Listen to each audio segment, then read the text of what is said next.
Ken, in front of me on the desk are two piles of papers.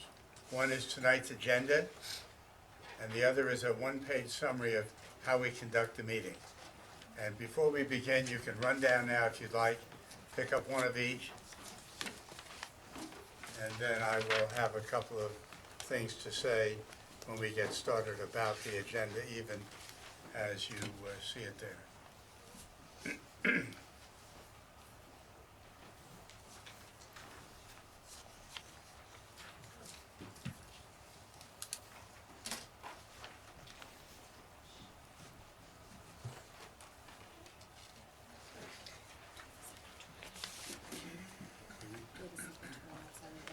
Yes. Okay. So, and you see him out there, Tom, I'm waiting for that. Excuse me. I don't see our application here. Whose is yours? Excuse me. Ours indicated that it's canceled because of a deficient notice, but we weren't notified of that. So is it going to be rescheduled? It's on the back, but it's crossed out. Yes, it'll be, You're not you'll gonna- get a you're new not- notice. We're not gonna announce a new date tonight because we have no jurisdiction over the case because of the bad notice.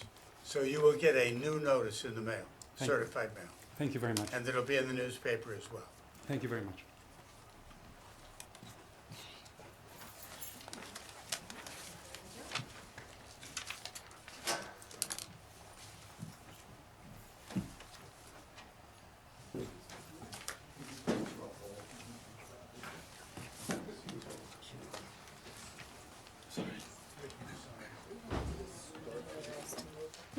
Eileen, Romano's not being heard, right? That's being carried till August. Wait, Romano is being carried too? Yeah, August 5th.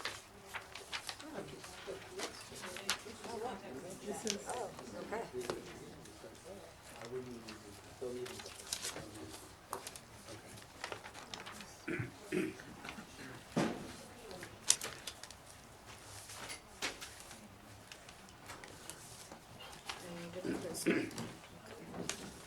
Decided to not mention anything.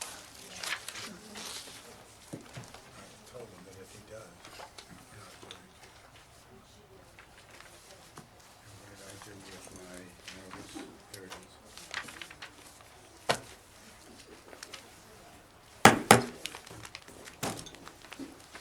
is. In accordance with Section 5 of the Open Public Meetings Act, Chapter 231, Public Law 1975, be advised that a notice of this meeting was made by posting on the bulletin board, town hall, and mailing to the officially designated newspapers a list of the meeting dates annually, indicating that this meeting would take place at the town hall at 7 p.m.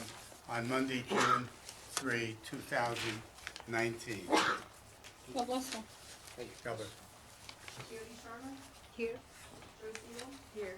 Steve Childress? Here. Wolfgang Torres? Here. Chairman Mazza? Here. Vice Chairman Joseph Here. Chairman Joseph. Here. All right, for those of you who have the agenda, there are no minutes to be approved here tonight, so we're going to skip that item. We'll have one memorialization, and then let me talk for a minute about the applications. The application of Joe and Lisa Romano at 20 Park Road in Short Hills is not being heard tonight. That matter will be carried to August the 5th, 2019, at 7 p.m. in this room. If there's anyone here on the Wyndham Road case, there was a bad notice, an improper notice under the law that was sent out in that case. Therefore, this board has no jurisdiction tonight over that case at all, and we cannot and will not announce tonight a new date. There will be a new notice. The applicants will get a new meeting date from our secretary and included in the notice. There will be a publication of the notice in the Star Ledger and in the Millburn Item. and you will receive a certified mail, but we will not hear that case this evening. So that means that we will have the Cape Court case. We will deal with the Wyoming Avenue case, 130 Hobart Avenue, and down to 75 Farley Road. Okay, now on the memorialization, first of all, I want to thank our subcommittee. Mary is not here, but Joy is. Thank you very much for going over these resolutions and working with our attorney, Gail Fraser, who's seated to my right, in organizing the memorializations. There's only one memorialization tonight. You've all received it in the mail, by email. Are there any additions or corrections to that memorialization? I have one more correction, Mr. Chairman. On page 4, the last sentence on paragraph 6, it now reads, "It serves to balances," and it should be balance. It serves to balance the size and shape limitations, so that's Thank one you. correction. That's noted in the record. So are there any other corrections or additions to the memorialization? Who's eligible to vote on that memorialization? Steve Tomer, Wolfgang Torres, and Kevin Gonzalez. And who? Kevin, Kevin? All right, will one of the three of you like to make a motion to adopt the memorialization? Move approval? Is there a second? Second. that was you, Kevin? Yes. Steve Tomer, Yes. Wolfgang Torres, Yes. Kevin Gonzalez. Yes. All right, that memorializing resolution has been adopted. So we're now going to go to our applications. And as I indicated, there are 4 of them tonight. The first one is 9 Cape Court, calendar 3673-19.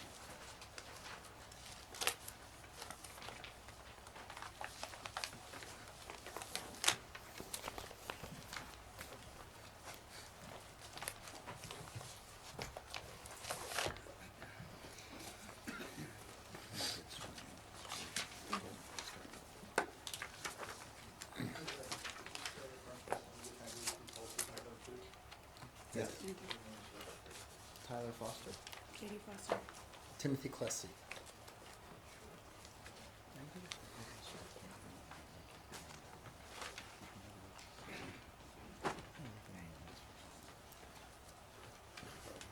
Who's going to begin? Tyler? Sure. Thank you all very much for allowing us the chance to present tonight.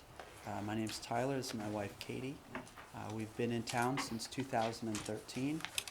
Very much enjoyed living here in Millburn. This is our first suburban experience with, after moving out from the city. I moved out for the school system, and having grown up nearby in Madison, New Jersey, knew of Millburn, and was always jealous of the shorter commute as I stopped at Millburn and, of course, saw the signs for the Paper Mill Playhouse. I always thought it would be a nice place to live. In any case, my wife and I have really enjoyed living here. We were fortunate to buy approximately 1,500 square foot, 3-bedroom, 1.5 bath house on about less than a quarter acre of a plot, which I believe is notably smaller than the average in town. We knew that, admittedly. However, as our children have grown older and our previously preschool children were at our waist, they're now up to our eyeballs. And as we bump into each other in that single bathroom, we foresee that it would be much nicer to have a little bit of additional space. As well, we have older parents that we would like to be able to house when they come visit. For example, my 70-plus-year-old father is visiting from Texas tonight and will likely be in a hotel room rather than staying with us. We hope now that he is retired and my mother, they're no longer married, so mother and stepfather, hope that they'll be able to help out with our child care as well, as my wife looks to go back to work. So we're before you tonight with hopes that you will look favorably upon our plans to add a 4th bedroom and a 2nd full bath, which we believe would allow us to stay in a town that we very much enjoy and that we've also contributed to considerably. My wife's been a member of the board of, what's it called? Education Foundation. I'm the chair of the Board of Trustees. I know it well. We've contributed a fair amount of funds. Education Foundation, and I served for 5 years as a board member of the Down the Block organization, including a year as president. We've also contributed our time and effort and mental bandwidth, if you will, to coaching young children here in town. I've coached multiple rec sports, which maybe most of our athletes won't go on to make headlines for USA Today, but we've certainly enjoyed giving the opportunity to young children here in town to do everything from field hockey, soccer, basketball, lacrosse, especially when we've received the emails from the rec department stating they don't have enough coaches. I don't think there's ever been a time that we've seen an email like that and not volunteered. So we like this town. We would like to stay in this town. And again, we hope you will look favorably upon our plans. Thank you. Are there any questions from board members of this witness? Anyone in the audience have any questions? By the way, let me just make a comment to the audience. When a case is called, if you have an interest in that case, as a neighbor or just anyone who has anything to say about the case, or if you just want to understand better what's going on, please feel free to come down. You may sit in the first row. These microphones are basically microphones to record. They don't amplify sound, and it's very hard sitting in the audience to hear what the witnesses are saying, what the board members are saying, and you can't really see the exhibits from back there. So when a case is called, if you have an interest in the case, feel free to come down. That table to my right on your level is empty tonight. You may sit there. You can sit in the first row, and you will be able to hear everything and see everything. Come on down.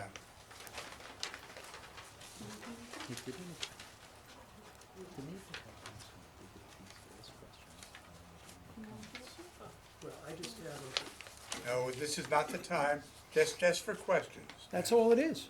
Question of that witness. That's all Oh, we've, that witness. yes, that's all we'd Are heard. there any changes to the plan that was presented before? We're not going to discuss changes. We're starting tonight. this case anew. We're doing this case as Oh, if okay. it's brand All right. new. All right, I didn't, that's As fine. if it's brand new. Okay, all right. You answered my question?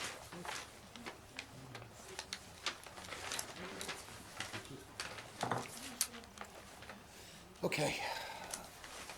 You've been sworn. Oh, sorry. Your credentials. Now give us your Yeah, credentials. my name is Timothy Klesse. I'm a licensed architect in New Jersey and New York, and been licensed for approximately 25 years. My license is in good standing. I've appeared in front of this board and many other boards around the state. Zoning boards and planning boards. Zoning and planning boards, yes. Your qualifications as an architect are accepted by this board. Thank you. Okay, so the site is 9 Cape Court. It's R6 zone. Its lot area is 4,760 square feet. It's required to be 6,000. So the lot area itself is already undersized, which leads us to a lot of this, the variance activity that we're looking at tonight. But this site also has a couple of things going for it. It's got a 5-foot wide right-of-way that's on the right side of the property, and it has a forested area to the rear. It's really, I guess it's all part of South Mountain Reservation in the back. You could get a better look at this if you look onto the little tax map that's inside your packet. that all of this leads us to a case where this lot actually appears to be much larger than it actually is. House probably, I'd say, built in the probably mid-30s. Really, it's a colonial revival. Not a lot has been done to it over the years, and it's still in what I would consider sort of like a historical architect would consider to be good shape, because it hasn't been altered and destroyed over the years. If I go to, I have an exhibit board I brought tonight, I'd just like to. A1, A1. photo board with 4 photographs. Yes.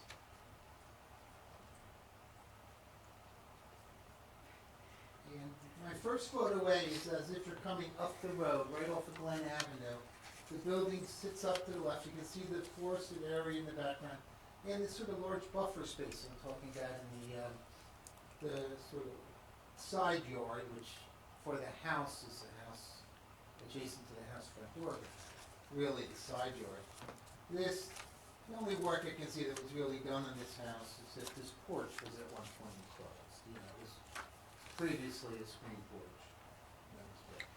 Another, in my B photograph, you can see, I just wanted you to get an idea of that large expanse of open area in the large open area in the rear. My C photograph is really the same thing, looking up at the house. The house is really a primary element with a secondary element on its left side. So I come up the driveway on the right side, which is a shared driveway with the neighbor.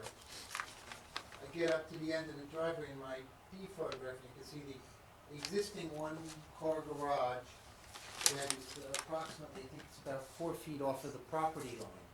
You said on the right side, you meant the left side. I'm sorry, on the left side. And it's right off the property line, and that's a detached garage. It's in, it's a relatively bad condition. We're hoping to remove as part of this application. And on the application itself, on my BOA 21, which is the same as your sheet, BOA 21. The existing survey is on the left.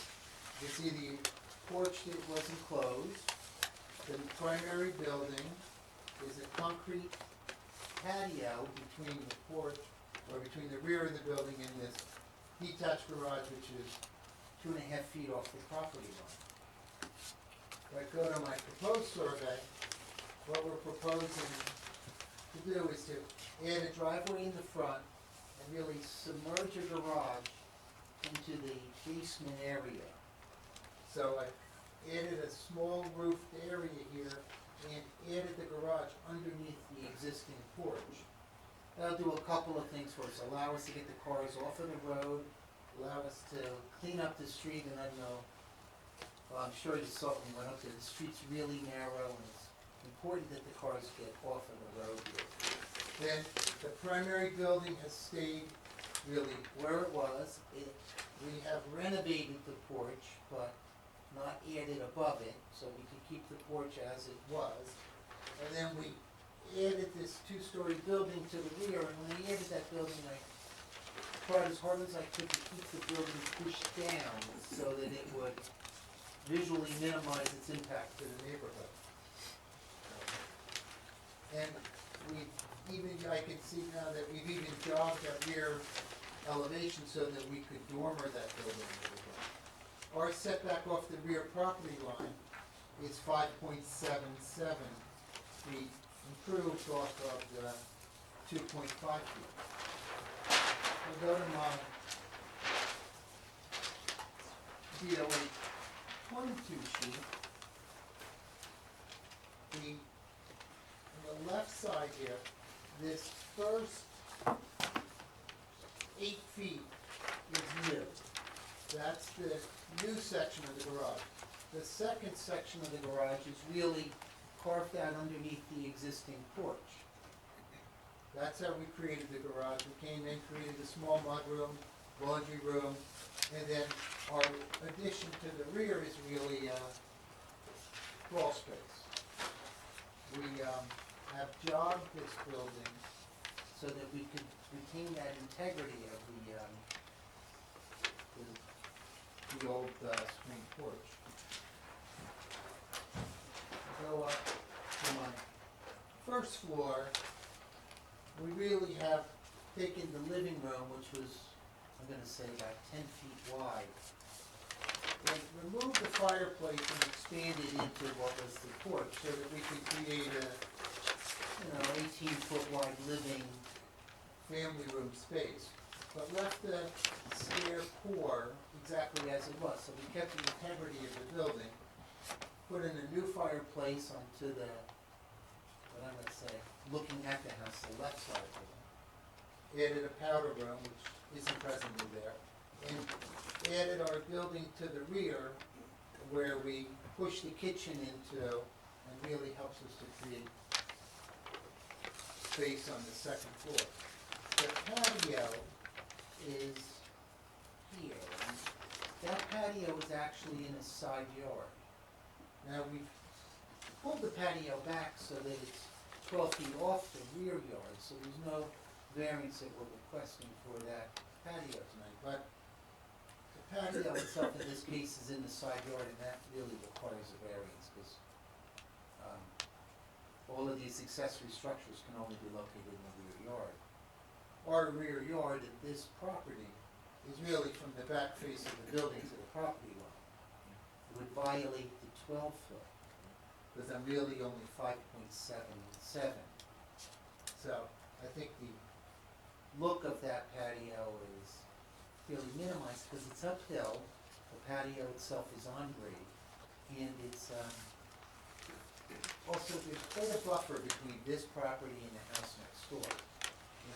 We are off the property line, but then we have that, in addition to it, we have that little 5-foot wide buffer that's an access way into the reservation. And then we have the setback to the adjacent home.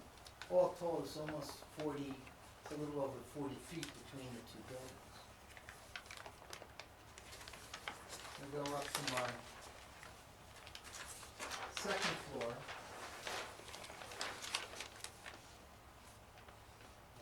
The primary building is right there. That's my existing building. The former porch is staying as a one-story building. We'll see when I get to the elevation. We flipped the elevation only because we thought the building looked better with the gable end. And then we built our addition, which is really only 14 feet wide. We built it, we have jogged it up in the front area, and we did that so that we could lower the roof on the building, which you'll see in the elevation. But what it allows us to do is have 3 bedrooms that are all relatively small. The biggest bedroom I have here is 11 by 12. Then I have a hall bath, relatively, I'm sorry, I can see this, I have a 12 by 14 bedroom in the front left corner of the building, which is really existing. I built a small bathroom in the hallway and built a, I'd say relatively small, but in scale to this house, master bedroom suite that's about 13.8 by 13.9. That's a king bed in there. It's a closet and a bathroom with a shower. I mean, it functions well, but it hasn't been crazy into the scale of this building. You go to my elevations, I'm on my BOA 25 sheet. You can see that on the left side here, the dotted line of the previous porch, which we removed, and we came back and we built it as a gable. And that gable is here. I removed the shed and turned it into a gable. The garage itself is down in the lower area, in the basement. And that is my one-story building.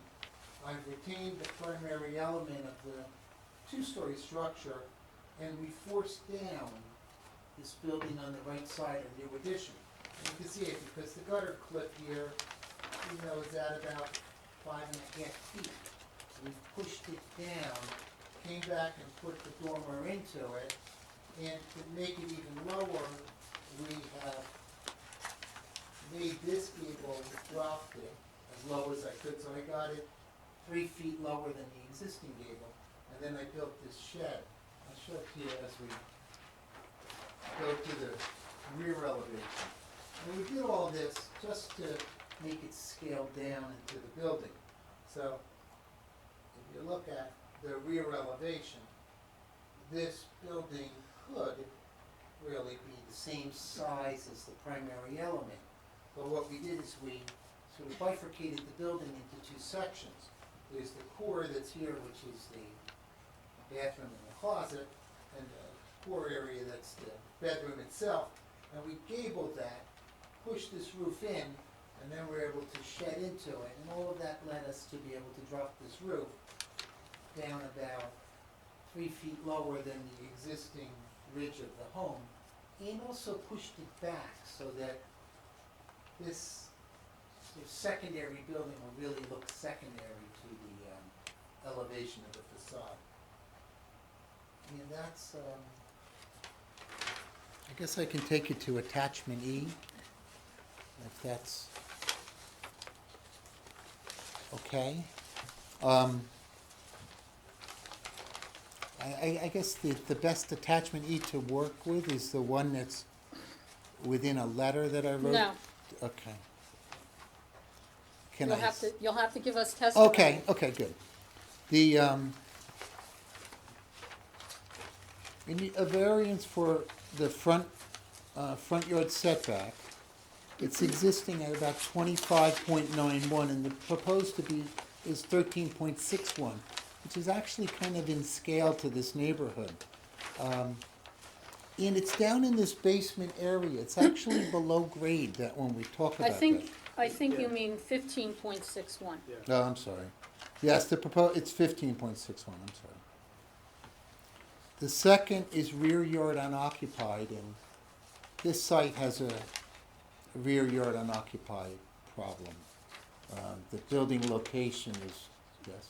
Why is the 15.61 front yard setback in line with the other homes? Well, I just mean it's lower it's in the basement area, and if I go down, I think it was 4 houses down, I'm actually at that. The 5th house down the street is actually at about 17, the setback.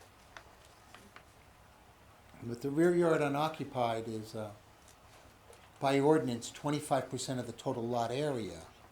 This building, though, is rotated on its site, you know, in terms of where the front door is, but the rear yard is still the rear yard, you know, off the opposite of the street, and our rear yard unoccupied that's proposed is 310 square feet,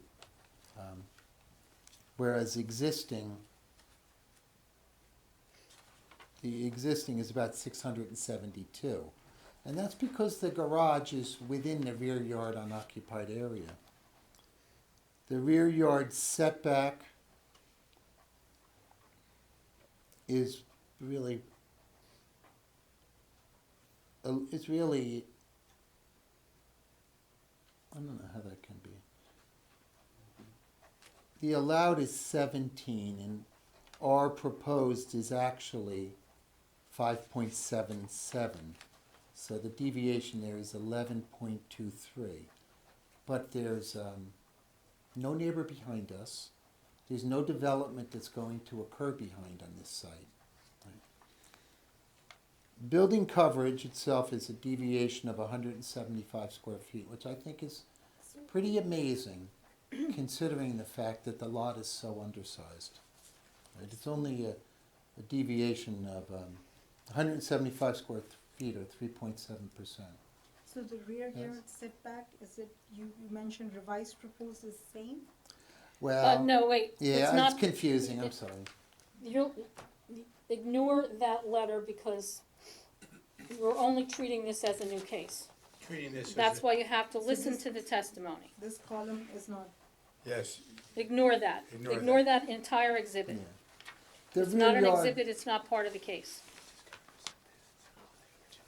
The rear yard setback is 5.77 proposed in this scheme.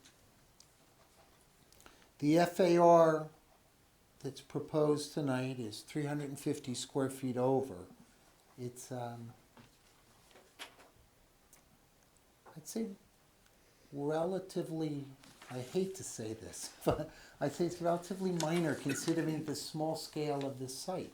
It's only 4,760 square feet, the total lot area. This site also has a lot of things going for it that help to visually enhance it, to help us with this overage on FAR, right? There is nothing behind us, and there's nothing that's gonna be behind us. There's also an additional right-of-way of this site of this 5 feet. That's really a walkway to get up into the reservation. No development would occur on that. Then to the right of that, additionally, I have the neighbor's setback of their own home. So this site can accommodate the added FAR really because there's a lot of green space around the perimeter to the rear and to the front of this site, and it can be absorbed. And we've also tried really hard here to visually minimize the mass of the building by forcing it down. We haven't built over that screen porch area in the front. And when we got into the back area where we really needed the space, we drove that down so that we would lower the ridge and lower the building. We actually split that building in the rear into 2 building pieces so that it would be lower in mass. Then I have accessory structure in the rear yard. Okay. It's our patio. This is what I was talking about before. Our patio is actually in a side yard, and that isn't allowed. The patio would have to be in the rear yard, and the rear yard is really defined as everything behind the plane of the building. And in this case, our rear yard is only the width of the lot by 5.77 feet, so it's impossible to put the patio into there because the patio setback is required to be 12 feet. So we located the extremely small patio into the side yard, up on a hill and really shielded from the street. Front yard coverage is another thing. The front yard is the area really forward of the building, and we have really a driveway into that front yard. That coverage, when it turns out we have a deviation of 40 square feet, relatively minor in terms of the development that's going on here. The improvements to this building will allow the Fosters to stay in the building, also allow them to improve the building, which is really ready to have work done to it, and also allow them to enhance the neighborhood and help the neighborhood itself. Any questions? Are there questions from board members? So, Mr. Chairman, can I ask you, or perhaps Gail, how does the regulation on forward-facing garages apply here, if at all? It doesn't. Doesn't. Because here's Not what's in this happening. The property, the front yard always is the property line facing the street. This particular situation, the house is sideways on the lot. So the side of the home, the side elevation is facing the front yard. And you know, Well, that's just an issue that's related to this, but in this particular instance, front-facing garage doesn't even apply. doesn't apply in this zone. In this zone. In this zone. Correct. That's the answer. It doesn't apply in this zone. I have a question. Could you Yeah. go back to your first photo? I'm just trying to visualize how the garage will look. So the driveway will be at the same grade elevation as the street. Yes. So will that result in like 2 retaining walls on either side of Yes. the driveway? Yeah, there's a retaining wall. And what's the height when it gets to the end of the retaining wall? And what material will the retaining walls be made 4 of? feet. And what material, Stone. it only goes up to 4 feet, the maximum height? Yeah, And stone? stone. Eileen, is that an Well, issue? The proposed new driveway that's coming into the front of the house is going to require a retaining wall on either side of the driveway, 4. 4 feet. So we'll have to make them 2 feet and set them back. We'd have to make them 2 feet offset them so that we can conform to the ordinance. Actually look better anyway. Stop it from looking like a tunnel. Yeah. Yeah. How, can you explain that, the what you mean? We'll come up 2 feet, Mhm. and we step back about 2.5 feet, and then come up the other 2 feet. And that gives us a little planting bed and sort of minimizes the height of the wall. It'll look better, actually. Stop it from looking like a tunnel. I have some questions. Yes. Is the garage in use today, the existing garage? I guess you store in it.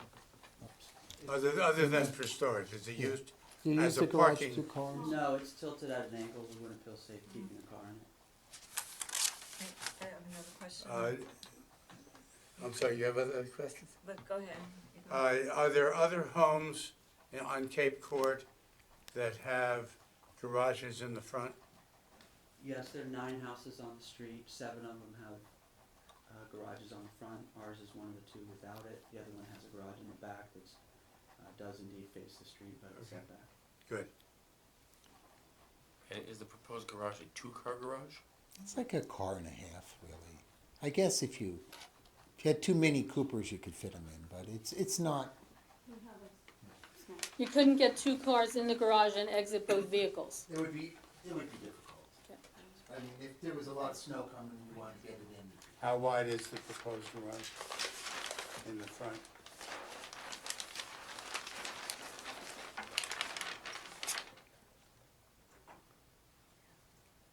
The door is 16 feet.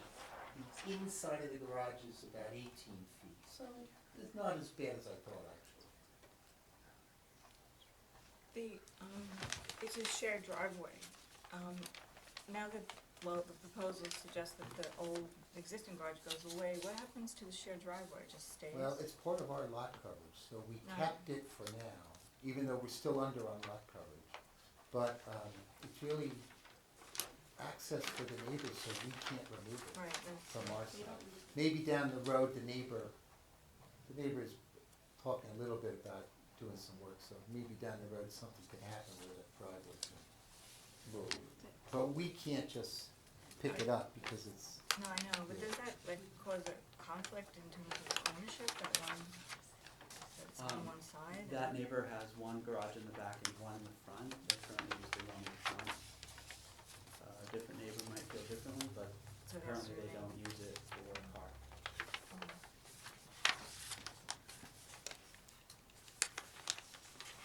But it has to remain. pardon? The shared driveway must remain. Well, yeah, unless if the 2 neighbors can agree to remove it. But as of now, it's going It to remains. It's part of our coverage on our side, it's part of our site. It's part of your lot coverage, and you're not requesting relief for that. No. Our lot coverage actually conforms. Can you tell us how many square feet it is proposed that the patio is going to be expanded? It's an entirely new patio, correct? It's a new patio of 135 square feet. Like 10 by 13. That includes the stoop and the door. I really set it 12 feet off the side yard and 12 feet off the rear yard property.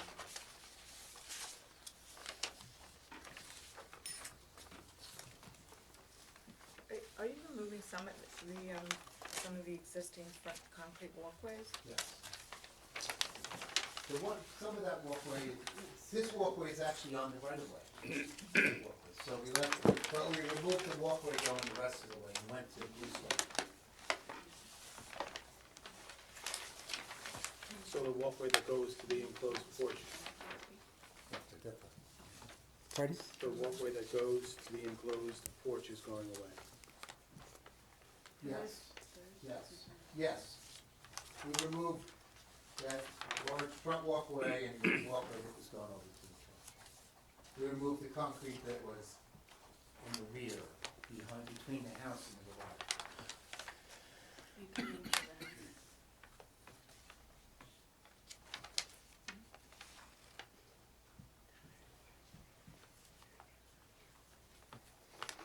So So, Mr. Plessy, I just want to confirm, your existing floor area ratio is already a pre-existing non-conforming condition Yes, at 36.4%. So no matter how small or large this addition might be, it requires variance relief for floor area ratio, correct? correct. The front setback, that's also a pre-existing non-conforming condition, correct?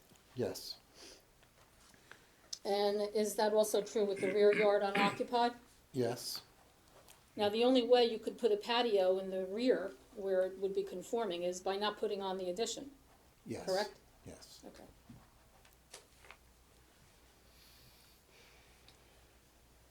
Any other questions of either of the witnesses from board members? So, the existing garage is going away now. The existing garage looks to be 2.5 feet to 3.5 feet on either end from the property line. Correct. And now your two-story addition, just read out those numbers, is that 5.77 feet? 5.77 and 7.07. Okay. 6.07. No, 7.07. It's actually, it ends up 7.07 because we kicked it in a foot. Oh, okay. Oh, right, okay. That's why, because we Because it's kicked in- it in to kind of Okay. create that roof. Sorry, it's tucked in back. Yeah.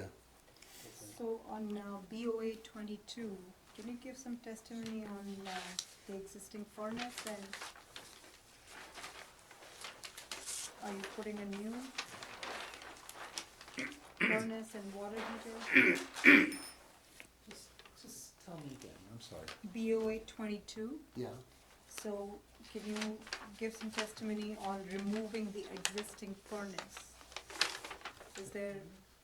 Are you putting a new? Yeah, furnace there? we're just putting in new heating systems. We're just updating the house. We're removing the existing, I guess it's steam? It's probably steam, I think, at that age. At this point, we have to light the pilot light at least once a day on the current furnace, so that needs to get replaced regardless. So we could just put in a forced air system. And trust me, it's the best. You can heat and you can cool with it, you can condition it, you can filter it, you know. Like, the steam is nice and sounds The, good. it's been a while since, the other houses with a driveway that's facing the street, not front, are any of those also subterranean as well? I don't know that they're necessarily subterranean. The ones, as you come up Glen, they do slope down from the road, for example. Our neighbors, as you come up on the left, you might call that subterranean if you consider ours subterranean. Okay. And you've got the neighbor to our right who has it in the back. That's the earth, the surface comes up to probably about chest high Right, on one side. right, okay, thank you.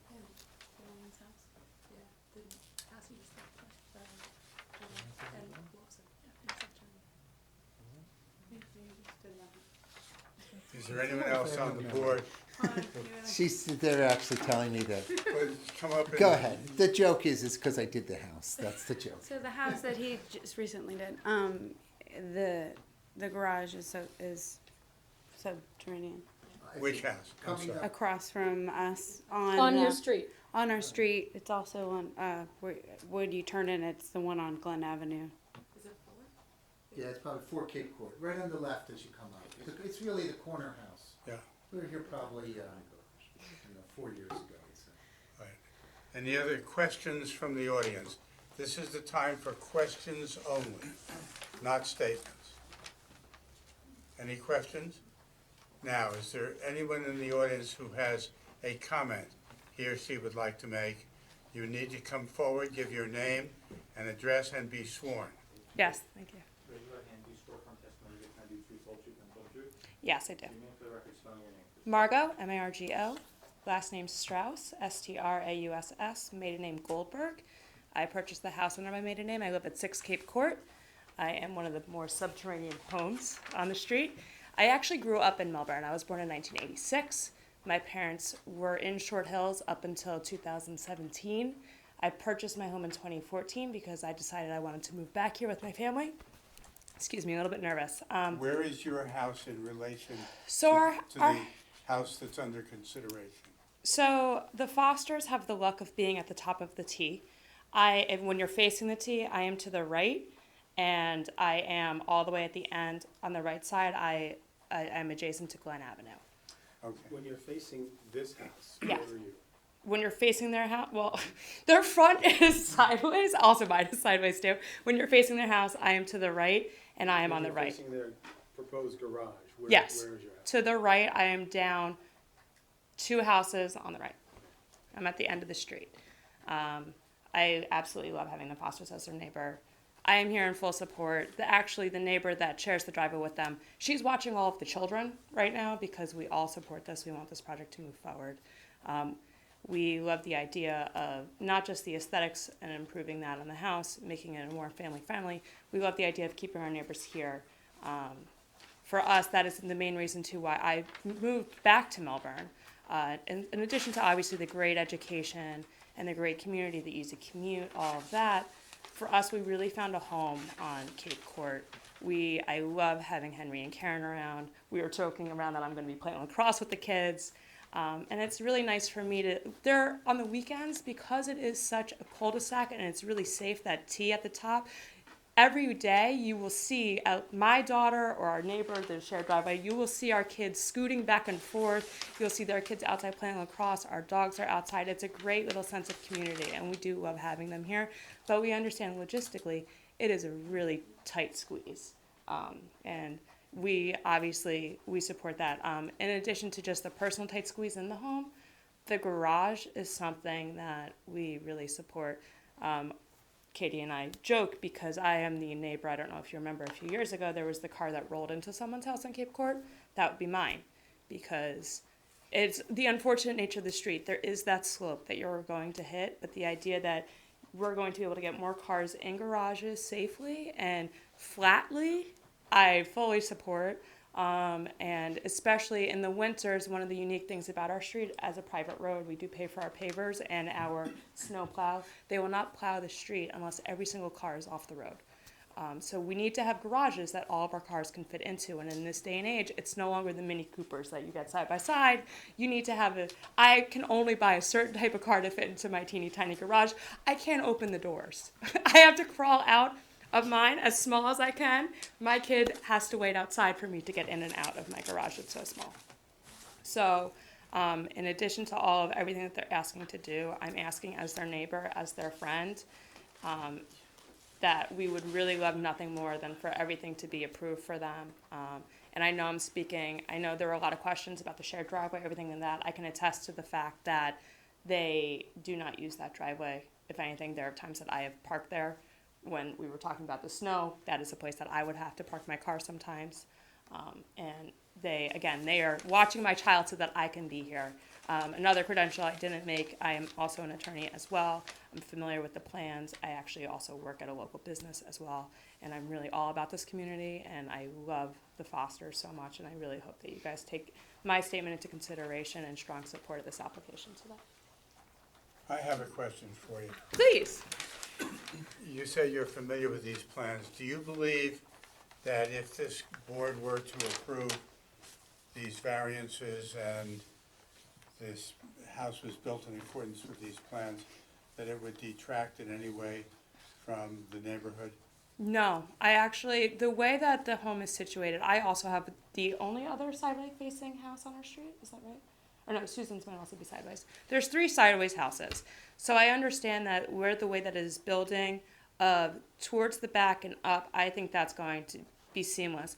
As for the garage in the front, the neighbor with the shared driveway right next to them has the exact same situation.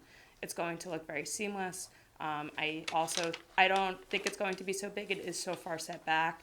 And I think that they did a wonderful job maintaining the integrity. It is Cape Court. I think they're keeping that Cape look. I know the previous house that was just renovated on our street did the same thing. And I fully support it. I think the developments upon the house, it really only benefits us as well. Any other questions of this witness by anyone on the board? Anyone in the audience have any questions of this witness? And is there anyone else who would like to make a statement? Come forward and be sworn, please.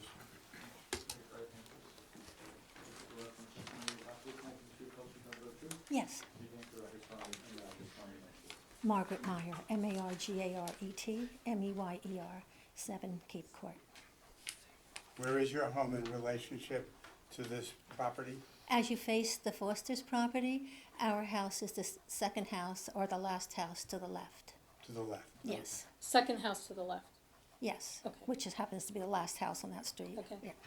And I would like to say that if this proposal is approved, I think it would greatly enhance Cape Court.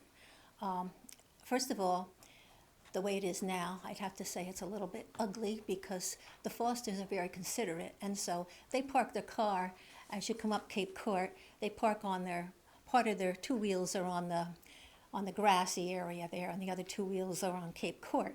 And so it makes it a little dangerous as you come up Cape Court and make that left to get to, our house and also the other neighbor. There are 3 neighbors that have to go down that way. It sort of blocks your view as you make that turn. And there are 5 children on this street. 2 of them are the Fosters, 2 of them are their neighbors on the left, and 1 is Margot Strauss, who just spoke before. And they all get together and they all play. And it's really a dangerous situation because you can't see with the cars parked the way they are. Although there's nothing else they could do because there's nowhere else to put that car. So if this application were approved, I think it would look a lot better, and in terms of safety, it would be a lot better for all concerned. And I understand it has a lot of violations. I think all the houses on that street are in violation of today's codes. However, I don't think that, when these houses were built in the 1920s, there was no code, and that's why we're in violation now. So I think, it demands a little flexibility and a little understanding. I don't think we should expect young people to live in the past. I think we have to be flexible. If we weren't flexible, I don't think we would have traffic patterns changed in the town. I don't think we would have streets widened to support the new situations. And so I greatly support this. I think they're wonderful neighbors. We'd like to see them stay there. Their backyard faces the reservation, and as far as I know, the county didn't object to their building this, and I don't think anyone on Cape Court objects to it. I think everyone thinks that it would be greatly enhance the environment, and they're not asking for much, just a modest little improvement so that they can live comfortably. Thank you. Thank you. Thank you. Come forward, be sworn.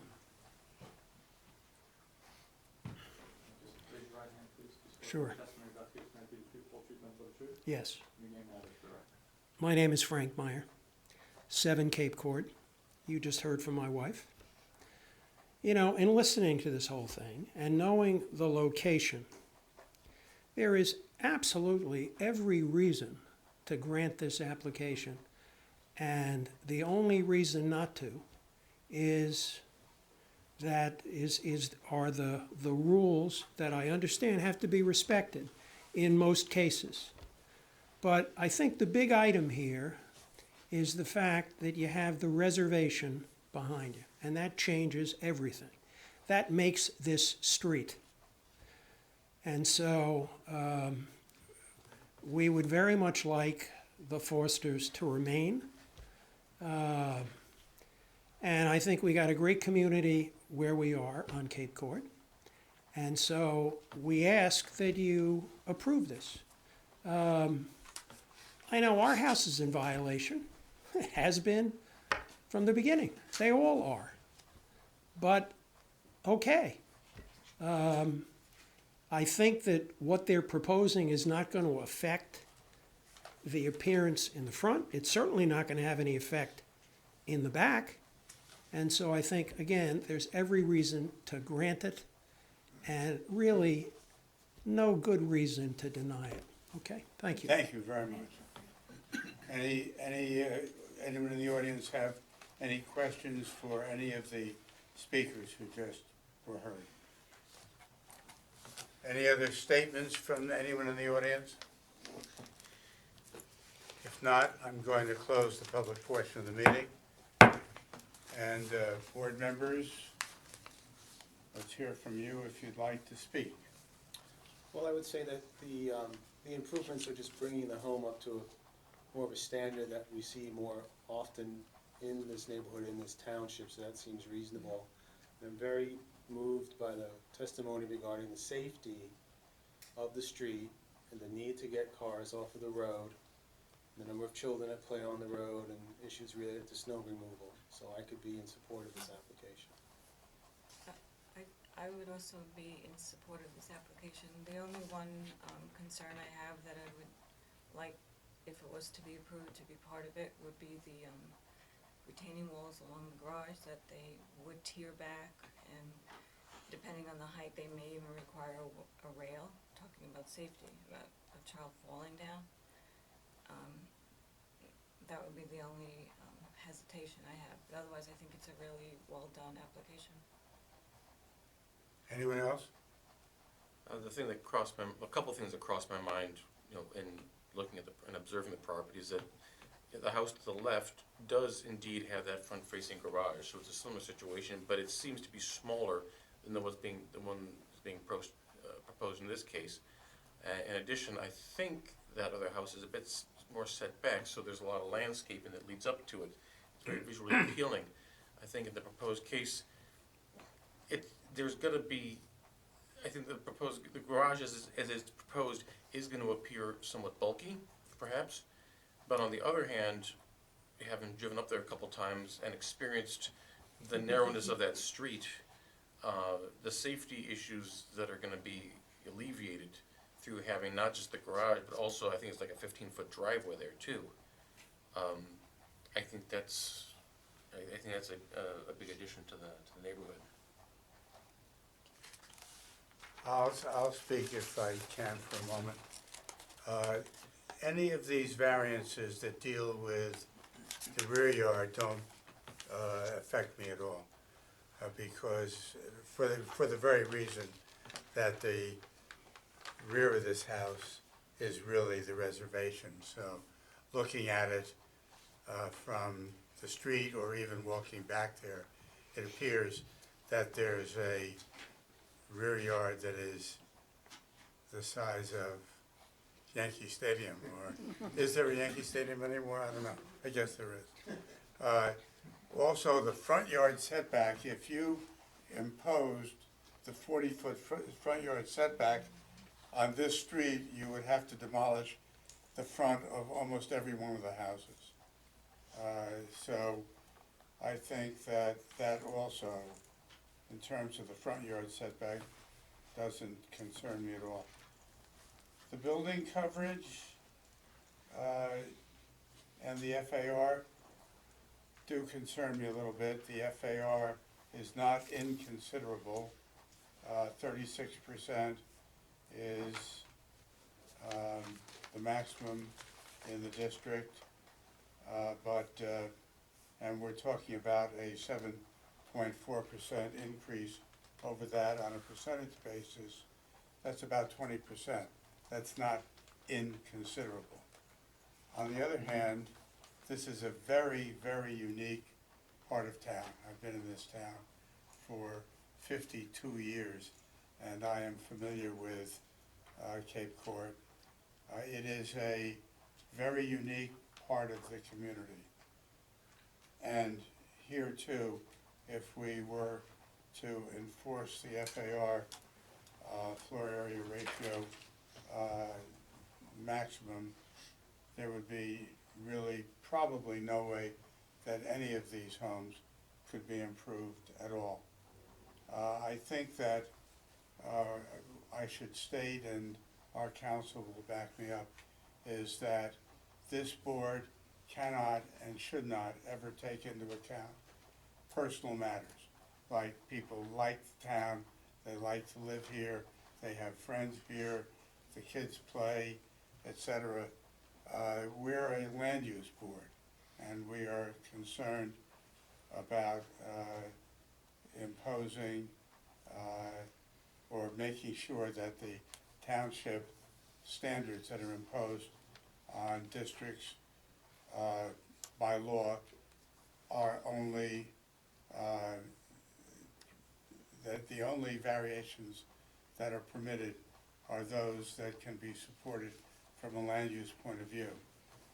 However, I think that the uniqueness of this particular street in the, in the town, in and of itself, provides for a grounds for this board to approve these variances. I have to say that generally speaking, and I think the board members who've been here for some period of time, and our attorney, who's been in the land use field pretty much all of her professional career, would support me when I say that if you look at a case where there are 7 variances being sought, the first thing that occurs to you is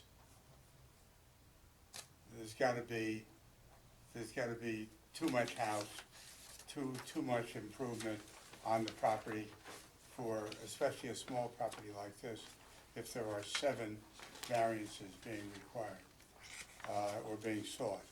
In many of the cases that we deal with, there are 1, 2, 3 variances and not 7. However, again, I say this is a very unique part of the community, and if we are to view this particular street as being a viable part of the community, and I view it that way, then I think that in and of itself provides some grounds for the board being somewhat more lenient than we would in other situations. So for all those reasons and for the reasons expressed by the other board members who have spoken, I would support this application as well. Anyone else? If not, is there a motion from any board member? Why don't we do the FAR first? Yes, you better do the FAR first. I'll tell you why we're doing the FAR first, so the audience understands. Floor area ratio is one of the 6 so-called Section 70D variances that are set forth in the municipal land use law, a state statute. Any variance granted under any of those 6 sections requires 5 affirmative votes, not a majority, not 4 of the 7 members who are voting. Now, today we have both of our alternates here. We have 4, and they will both be voting because we have a 7-member board. We have a 9-member board, including the 2 alternates, but we have 2 absences here tonight. So of the 7 members, this particular variance needs 5 affirmative votes. So I appreciate being reminded by our attorney that we should deal with a motion on the FAR, floor area ratio, separately. Is there a motion to approve the floor area ratio application? I move approval of the floor FAR variance for application 3673. Is there a second? I'll second it. Judy Sharma? Yes. Joyce Siegel, Yes. Steve Toder, Yes. Wolfgang Torres, Yes. Henry Wenzel, Yes. Jessica Black, Yes. Joseph Stanford. Yes. Now, the next motion deals with the remaining 6 variances. And that will be subject to a condition that the driveway retaining walls conform to the zoning ordinance requirements? Yes. Is there a motion? I'll make a motion to approve. Is there a second? Second. Jody Sharma, Yes. Joyce Siegel, Yes. Steve Toder, Yes. Wolfgang Torres, Yes. Henry Wenzel, Yes. Jessica Black, Yes. Joseph Stanford. Yes. Good luck on the project. Thank you. There was one thing that we had talked about before, and that during construction, that the trucks are not far enough to Unfortunately, that is really beyond the jurisdiction of this board. But I think given the situation with that shared driveway, based on the testimony that we heard, if your neighbor's flexible, it seems to me, your construction vehicle should be able to pull into that shared driveway. while the work is going on, particularly if they don't use that garage in the back. We've spoken to them. Okay. Good, And they're in favor of that? Yes. Okay, great. great, Thank you all very much for your time. thank you. Okay, we're now going to the Chang matter at 353 Wyoming Avenue. Do you want to raise your hand? Are you going to say anything? Maybe. He's probably not going to. Yes. Emily Chang, Chang hyphen Zidarov, Zidarov. Wait, say that again, ZID. AROV. Sorry, it's long. Is that hyphenated? It is hyphenated. Thank you. To start? There's only going to be one witness? Yes. Paolo, Paolo, Capoferri, Capoferri. I'm the co-owner and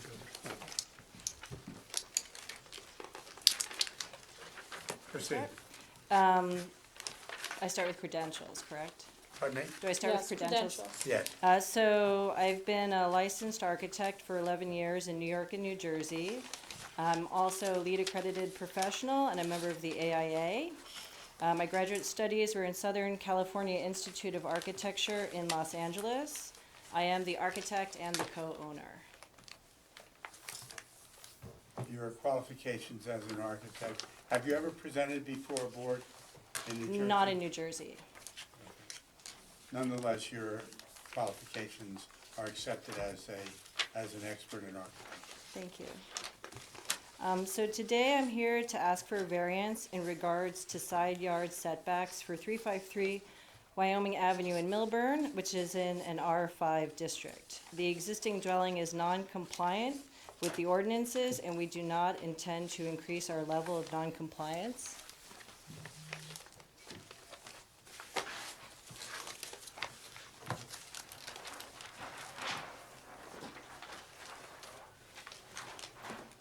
So the existing dwelling is a single-family home with a one-car garage, one full bath, one half bath, one kitchen, dining combined, and 3 rooms. This was probably a porch at one point, which has been enclosed.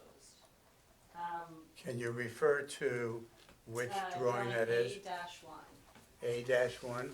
Let's mark that as, and you can mark Wait, it. isn't it the same as the plans? Yes, Is it the same? Yeah. These are all the same. Okay, Right. fine.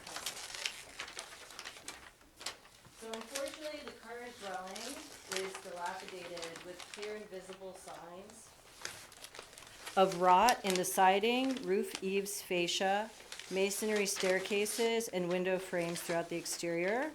The disrepair, combined with the scale of the dwelling, make it out of character with the Wyoming streetscape. The goal of this project is to create a contemporary family dwelling in keeping with the surrounding neighborhood. We will be reusing the existing foundation and framing to limit our construction waste. As the housing on Wyoming has numerous design styles represented, we decided to take a classic modern farmhouse as a nod to the more historic section of the street.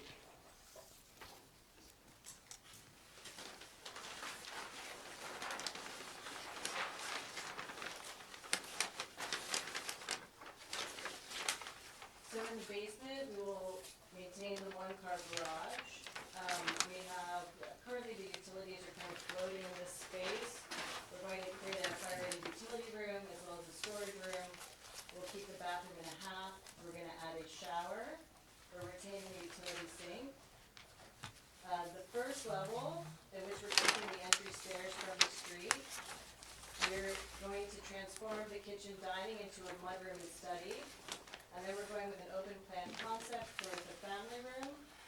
The kitchen will be in the back, and a living room space in the front. And we're also opening these walls to that existing sunroom.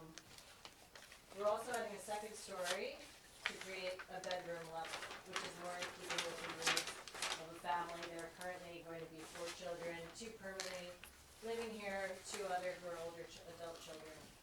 So we've added one full bath and a master bath. And in the back space, which is part of the addition, there will be a study, and it will be open to below. So wait, the second floor was 4 bedrooms, 2 baths? Yes. Okay. Wait, it's, okay, and it's, sorry, And a study. and a study, right, so. So this is sheet A3. This is showing the existing house. The second picture shows the existing garage. It will be capped with a foundation. The windows. You can see in the third picture that there's currently moss on the roof. There is an air conditioning system which is completely decommissioned. There's a stoop here, an existing stoop. This is to the side of the neighbors, which are closer to us, and they're actually on the, if you go to the site plan on the first sheet, their building is outlined. This is completely rotted at the corner. This is the old stoop going into the sunroom, which was enclosed at some point.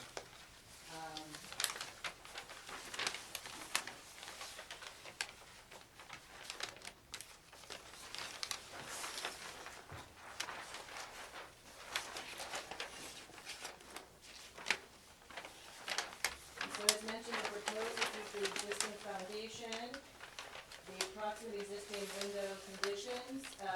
The original facade has a build-out of these windows, which is completely rotted with holes that go into the space. So we're just gonna remove it and clean it up and make a flat facade. And then this is the bedroom level with windows that are symmetrical. In the rear, we will have a large 2-story window, as this is a double height space in the dining room. And really, we wanted to give a lot of access to the backyard. If you go back to the title sheet, you'll see it's kind of an unusual lot. Most of our neighbors' lots are cutting at this level. However, this lot goes back to the 3 houses on Maple. So there are houses on Maple, and this lot had a chunk of their yards. So we have a really elongated space. In terms of the variances, the existing non-compliant, the current building is 7'11" from each of the side yards. 7 foot 11 inches, or 7.9 feet? 7 foot 11 inches is what I don't know why I saw 7.9.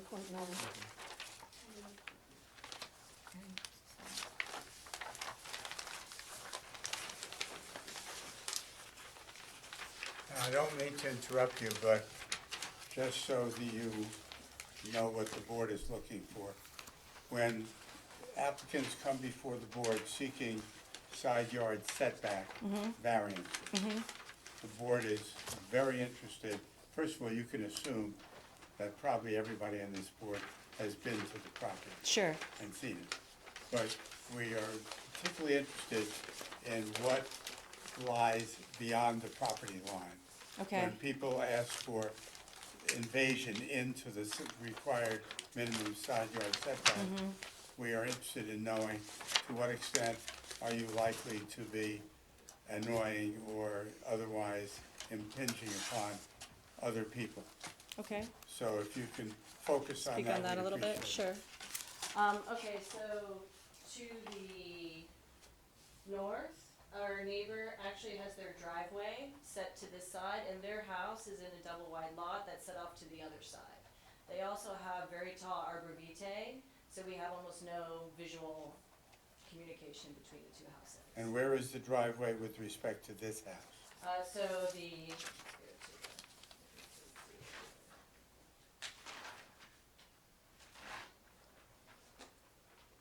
these 2 trees are there on their lot line. So their driveway is just Beyond that. Beyond that. Now, the neighbor to the south, which is the current house, is a similar size to the existing house. They have their air conditioning units set in that area. It also is an area with very poor drainage right now that we plan on fixing. So it's basically a swamp all of the time. I don't sense that they use that at all. They do use their rear yard, and we try to be conscious of that when putting the addition, because this, though now it's a little bit rough and kind of muddy, we already were approved for our permit to clean it up and drain it. And they have two young children, kind of the age of our children. So they will still have clear visual access to our yard. Can you tell us, in your judgment, how far the house, we're talking about the house on the left, Yes. you're talking about the south side.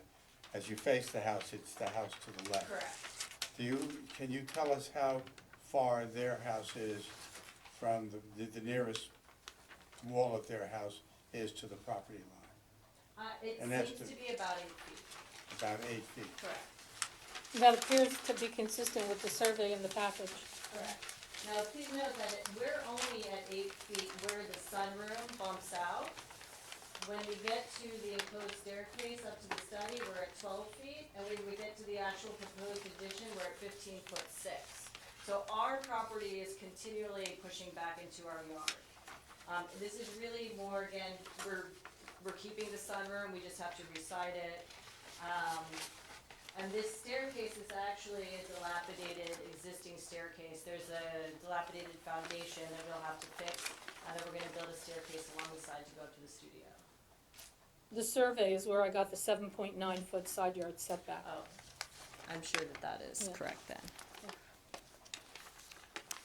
And that's on attachment F, but that doesn't seem to match what's on attachment E, that's all.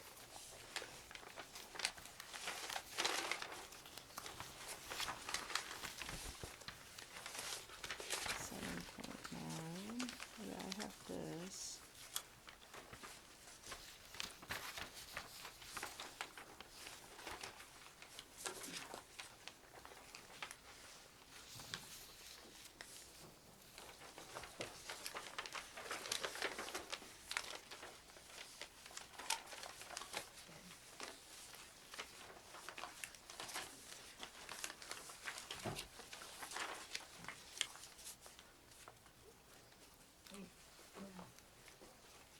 E says 7.58.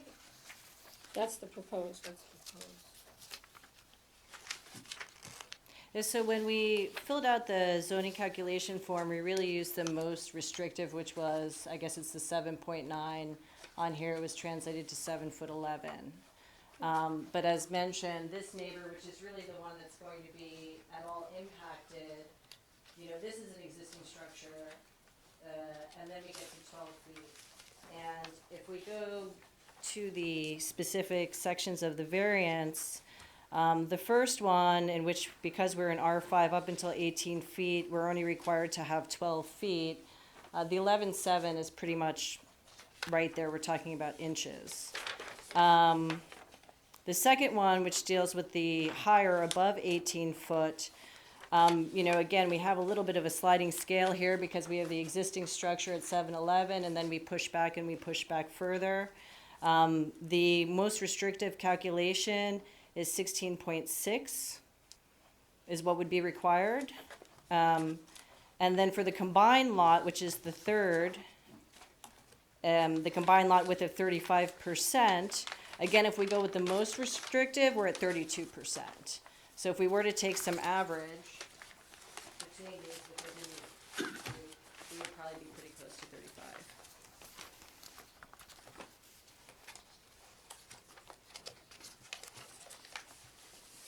Okay, well,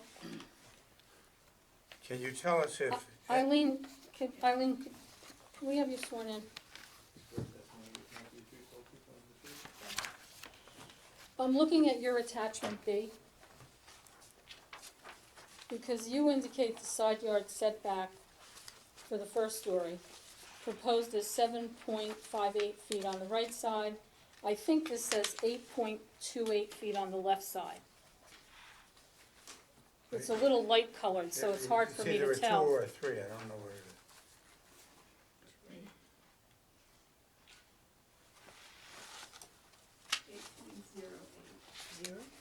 That's on the first floor? It's not 8.28? I see 8.08 on the above 18 feet.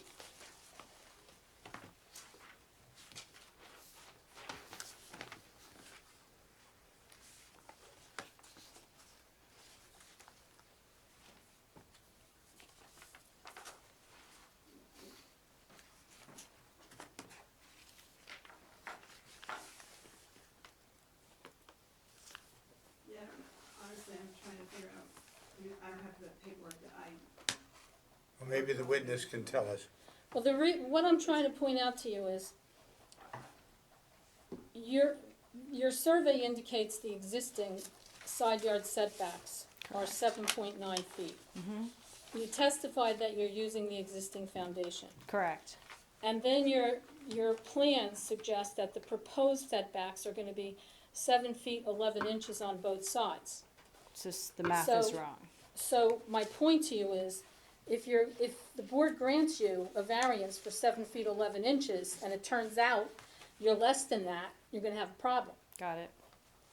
So that's why it's sort of critical for us to know, is it 7.58 feet, is it 7 feet 11 inches, is it 7.9? I would go with the survey because we're not changing the foundations. Well, the 7 Or feet the 11 framing. inches does equate to it does equate to 7.9 feet.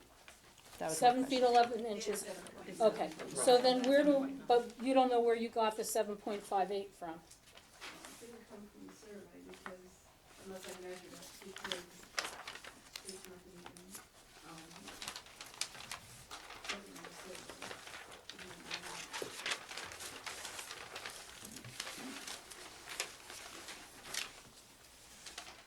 Well, while they're working on that, let me ask you a question. Sure. The reason that the municipality has a different setback requirement for the second floor is obvious. The theory was to have a birthday cake type of setback so that the houses would not be straight up. My question to you is, was any thought given to moving the second floor back So, on the left side? the second floor, Actually is 15'6" from the lot. Right, The only, 7-Eleven is only the sunroom, which is existing on the first floor. And then there's a staircase that's up to 11.7, and we actually considered doing that as a bulk, and I said it's gonna be too big, let's have it go across gradually, so it doesn't seem like such a bulk. So the 15.6 is really the side of the building, except for the staircase. except for the staircase, which comes up. And that's at 11 feet 7 inches. Exactly, this kicks in. So this is this part of the facade here is at the 15.6. This piece, which is existing, the sunroom, is at the 7-Eleven, and then this pushes in, and this is the staircase bolt going up. So we really tried to be considerate. We also thought a lot about, impacting our neighbor in terms of sun, because we think about that a lot. We didn't want to put them in a shadow. And they are smaller, probably the smallest house within a few blocks, but so be it. They're super nice people. And luckily, they're to the south of us, so we're not going to infect them at all. I'm looking at the survey, Mhm. and I can't seem to find the side yard setback when you're looking at the house, to the north on the right side. How do you know it's 7 feet? You look at the site, John, it's here. No, I know, that's the site drawing though, I'm talking about the survey. I know this on, how do you know you made the drawing, not the survey, right? We took the survey, we got a CAD file from the surveyor, and we used that. We Okay, didn't 'cause- change anything. How do you know that it's the same on both sides? Because I just scaled it with a piece of paper, it's smaller than the 7 feet 9. I think when we scaled it in CAD, it came to the same. But it's visually smaller. I have my scales, but It's not the measurement was probably, I wouldn't measure it myself. I'm sorry, so which side is that? The right side, the north right side. side, the I right don't- side with yeah. the neighbor. So on the right side, I actually don't have a copy of the survey with me, but there is an existing, stair bolt that we're removing because it's completely rotten. And I wonder if maybe when they measured, if they were giving us right here. No, but my point is the survey doesn't have a measurement, so I don't, who measured? if the survey doesn't have a measurement, then we did it off the CAD file they provided. Yeah, you And what did, using the scale, Eileen, what did you get? I, whatever I am. 7.58, So that's the 7.58. probably, yeah.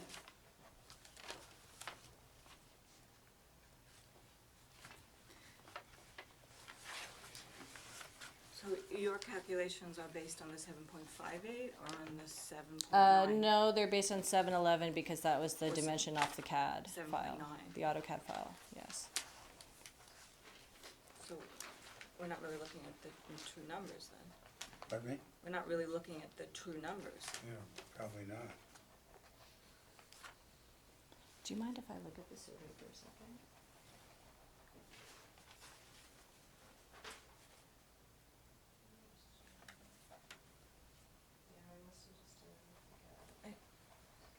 I think, you know, from my perspective, the 7.58 is the most conservative number, so. You're talking about 4 inches. Yeah, you're talking about a few inches, so if the board is inclined to grant variance relief, you might wanna say side yard setback of no less than 7.58, so that would be what you would be approving, consistent with what Eileen scaled, as opposed to the 7.9, which is what's showing up on the But I'm plans. telling you, I'm much more concerned with the other side, the left side.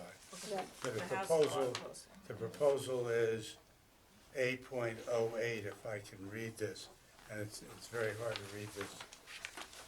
And the house next door to the left is very close to the property line. The survey obviously doesn't show how close, but it looks like it's about 8 feet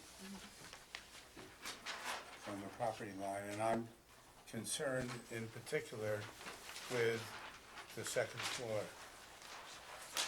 Well, the second floor is not at 8 feet, right? The second floor is at 15'6". Yes, that's right. So it's only the sunroom that is at 7.9. It's only What is the 8.08? triangular. You can't give it one number because it's not the whole thing, it's the staggered setback. There's a So staggered. It's not like the whole thing is a small triangular portion of the structure above 18 feet, which is in violation. It's not the whole. Sometimes an architect can actually shade on the drawing Yeah. what the variance represents. Would you be able to do that? Sure. Just to give us an idea of proportion. So the variance is, If you go to your elevations, Yeah, that would the be helpful. elevation, sure. all the elevations. Yeah.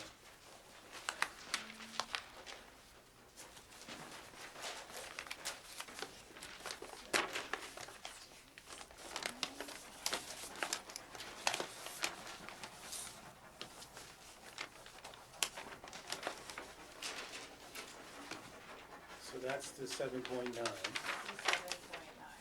Okay. And as Eileen was saying, the second floor variance is only for a portion of the second floor, right? What portion of the second floor is it? Right, so the portion of the second floor.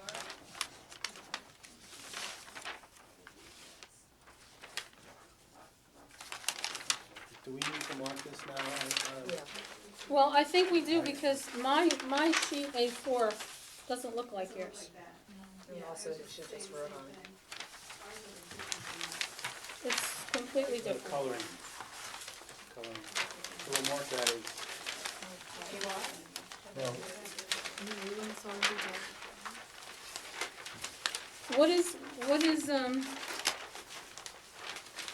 What is the most recent date on there? Because we have an issue date on sheet A4 of February 14, 2019.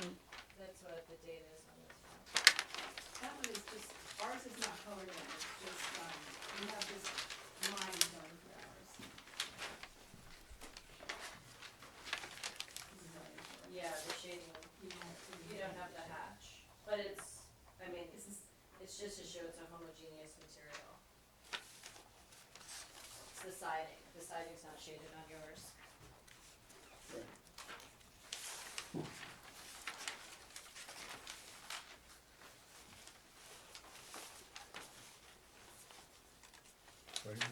get that date from? It's up here. Maybe that's February 14th? Yeah.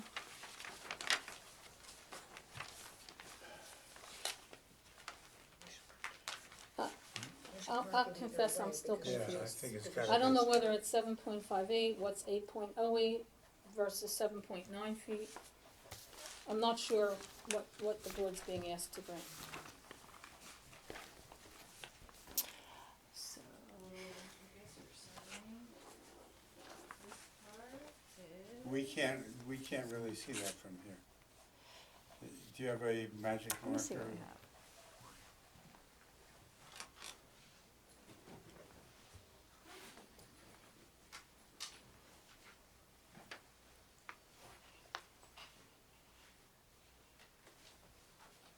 I don't know that you're gonna be able to see a highlighter, but maybe. Well, if you highlight it, then we can pass it around.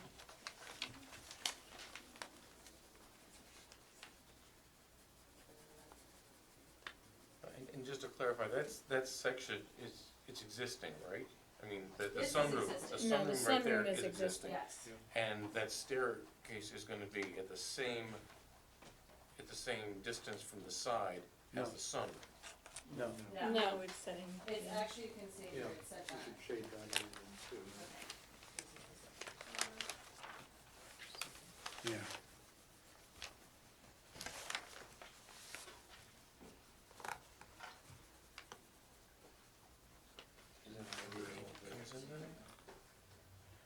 And before you pass it to the board, why don't you let Eileen take a look at it to see if she agrees? I found you a Sharpie. Oh, thank you. That might help. I don't believe so. I would prefer to go with the more restrictive, I don't know where the only thing I can say is that it's like in the disorder that I had, if you didn't have numbers and I scaled it, that's what I came up with. Whether it's not completely to scale, I don't know. I think we go with the more restrictive. They have 7.58 and 7.9. Really good. No issue with the notice on that? No. And this is not in the Wyoming Historic District, is it? No. No. Pardon me? It's not in historic district. No.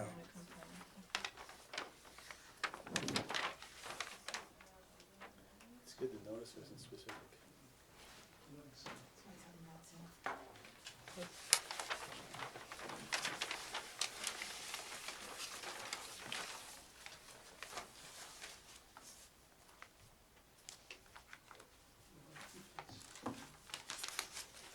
Okay, so could you just take us through what you've marked now, please? Sure. So this is the existing sunroom, which is at the 7-9. This is at 11-7 from the lot line. This triangle is secondary, which is the same as this volume here. So you can see the difference in projection from the 15-6. This again is the same. So the roof actually projects a little further to provide some coverage for the rain. But the volume is at 11.7.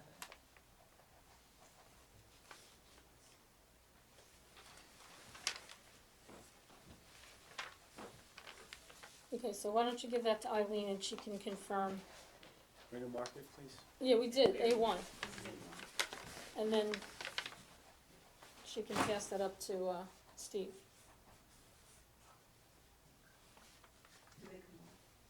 Sure. Do you want to leave it on there? Take it off, it's better.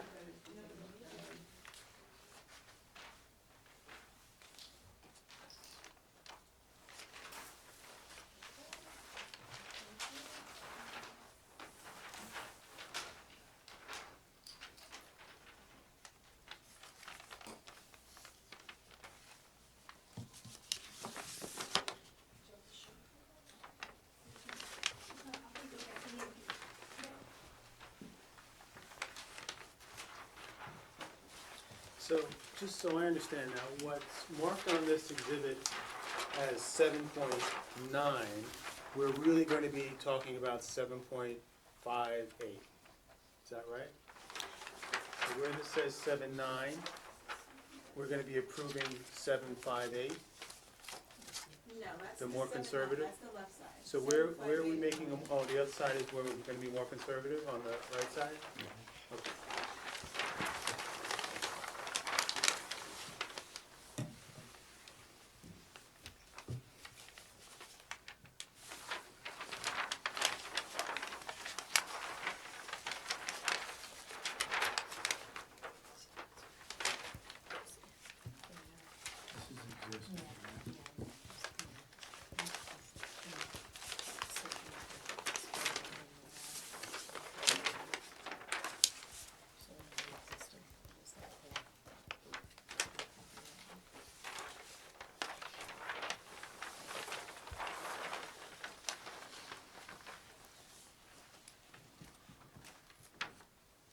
This is the left side elevation.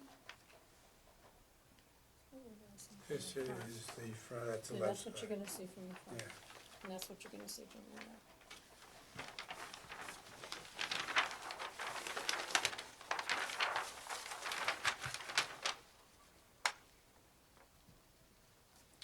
Can I ask while that's going around, any thought given to, trees or shrubs or anything on the left side that's gonna help the left side neighbor? Any plans on that? I mean, we do have a multitude of trees we need to plant because we had to cut down some trees. Right now, that area is really a swamp, and we need to provide drainage between the two houses. So we do have a landscaper coming in, and we'll talk to him about it, but we want to make sure that we don't put anything in that's going to destroy the drainage. So whereas on the right side, you have these arborvitaes that block the view, you'd consider putting that on the left side Absolutely. also? We could. Yeah.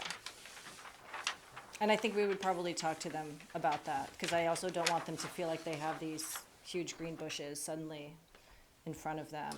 You made an interesting point about how their backyard is further back than the end of your addition, so they'll have this unobstructed view, so if you wanted to plant arborvitaes, for example, it would only need to go back, well, not that far back, but maybe as far back as the end of your addition, or not quite that far. Something just to help, Provide some people would privacy. prefer trees to a wall. Right. Yeah, I mean, currently, again, because of the massive drainage issues, we just, You we're don't know trying what to, you can do. yeah, get rid of the swamp first.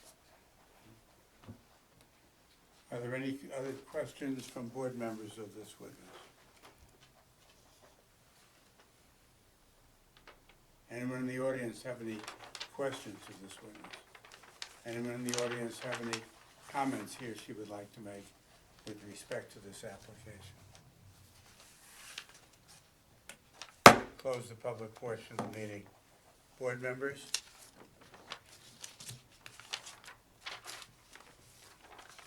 So are we comfortable with all the numbers now? I'm I'm not not. sure if we No. are. I'm not. I'm not comfortable with the second floor setback. Well, I Period. mean, are we comfortable with the accuracy of what we're being asked to approve? Yeah, well, I don't know if we have accurate numbers.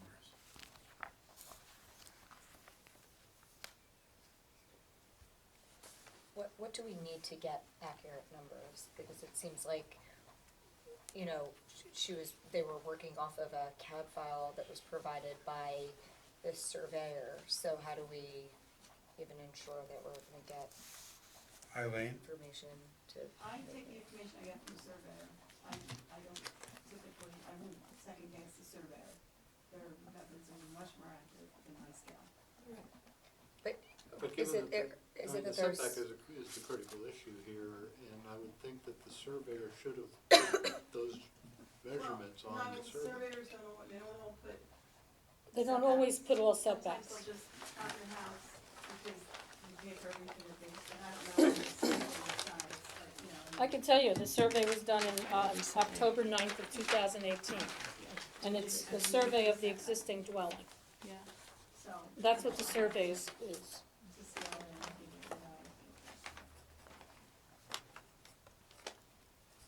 it's, Okay, so we do know then that the 7 feet 9 inches is what, No. It's 7.9 is what it's shown on the Okay, left right. side of the property. Right, okay, so, right. What we don't know is the right side of the property, to be exact, although the testimony is that she took that off the CAD provided by the surveyor, and that was also 7.9. Correct. But that's a pre-existing non-conforming that's not being changed. No. Right. That's It's right. not.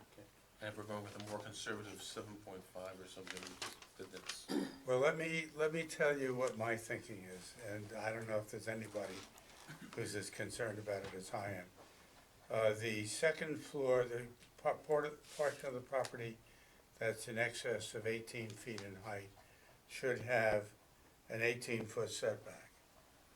At 32 feet in height, not the whole thing, Pardon me? not the whole thing, it's a staggered setback. So Right. at 32 feet in height, you have your 18 feet. 18-foot setback. At 18 feet in height, you have your 12-foot setback, and you connect the two, and it's that small. It's a triangular portion piece. That is in violation, not the entire portion over 18 feet in height. But there is somewhat of a mitigating factor here in that the lot width is significantly less than what this zone. I'm sorry, say? The lot width is significantly less than what the zone minimum. Yes, the zone minimum is what in this district? 75. Yeah. And we're talking about a lot width Of of 62.5 feet. 62.5.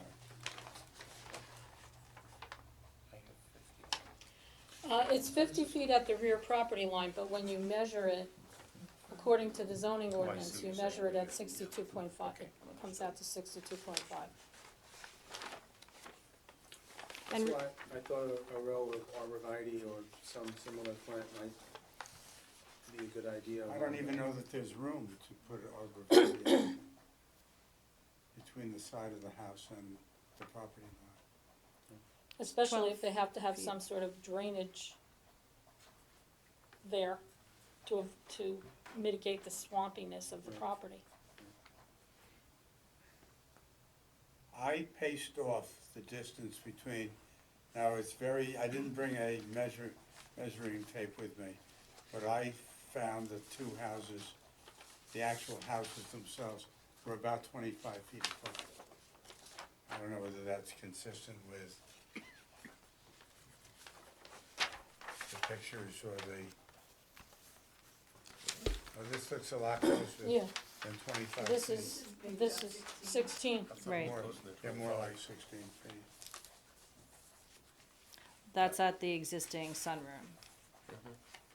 yeah, I didn't pace it off, but I thought it was closer than that. Yeah. Both the houses are not conforming. The house next door has not conforming Right. setback as well.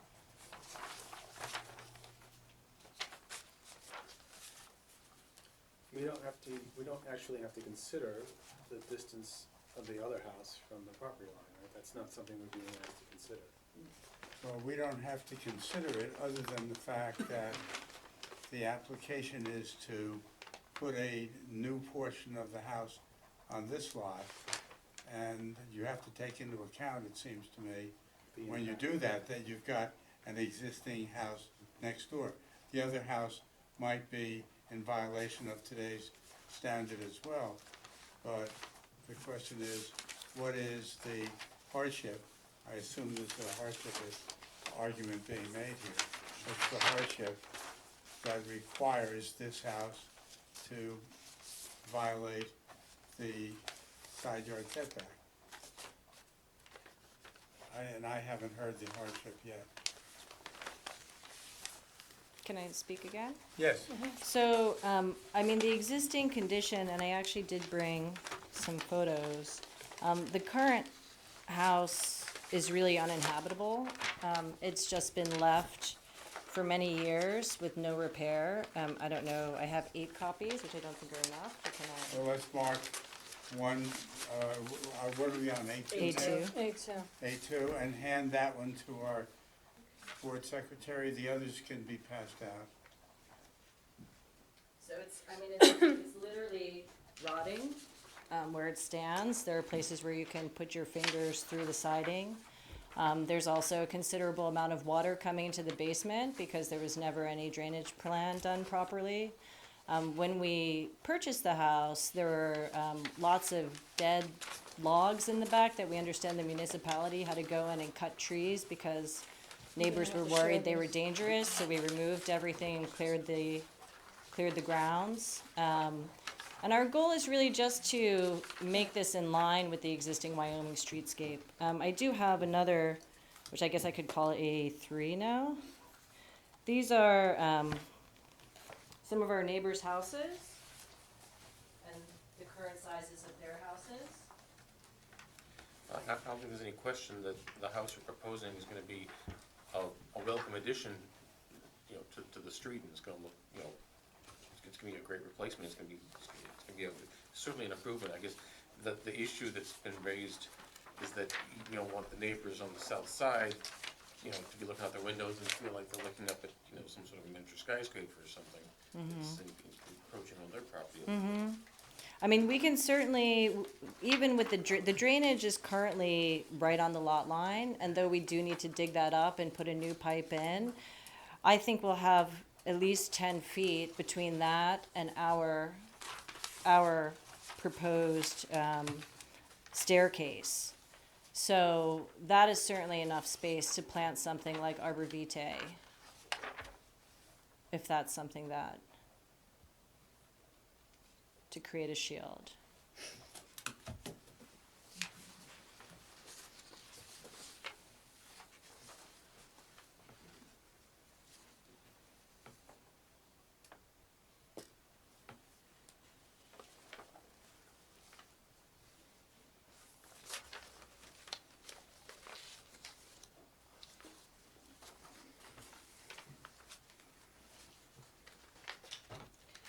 The existing house, as is, if that currently has the additional side yard setback building, that's not compliant? The 7'11", the sunroom, yes, yes. How about the one that's for over 18 feet? Is that existing or a new It does variance? not, it's currently single story with an So attic. that would be a new variance? Yes. I think I read somewhere it said that all variants are, they're all existing, but that's not true.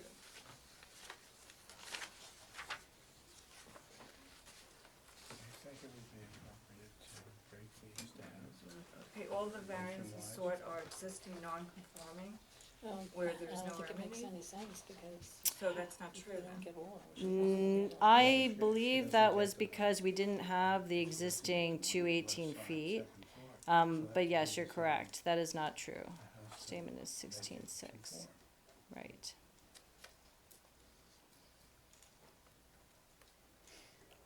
That's not true, just want that noted, that's not a true statement.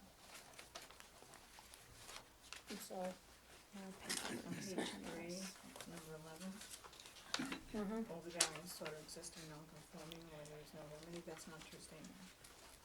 Can I ask a question?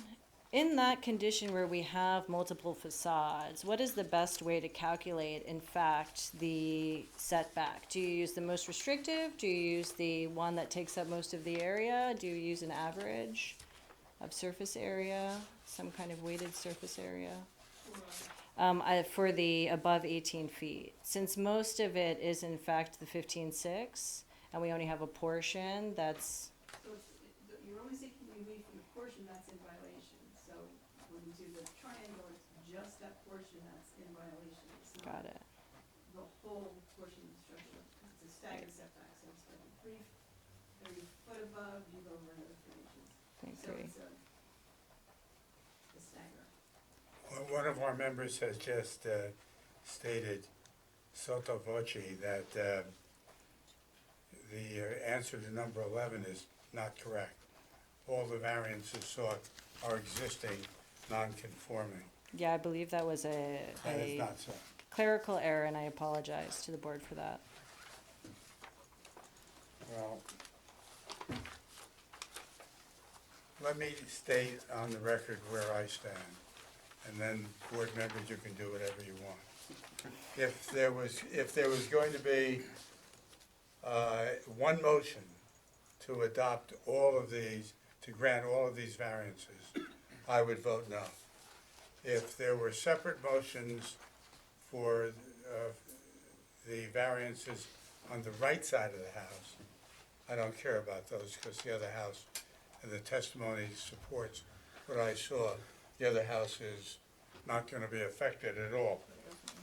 On the left side, I would, again, vote no if all of the left side variances were lumped together.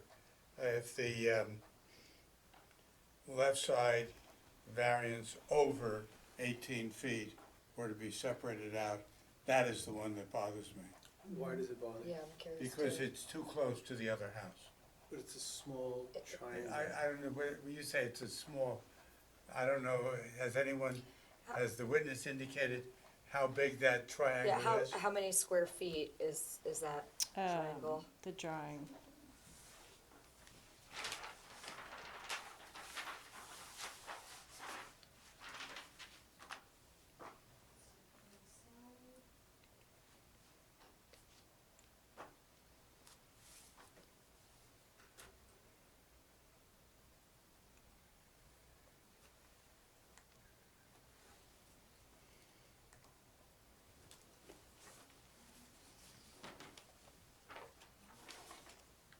I would say about 160 square feet. About what? 160 square feet.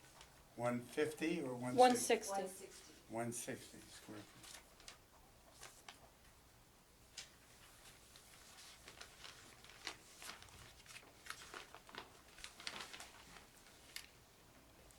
Time for motions.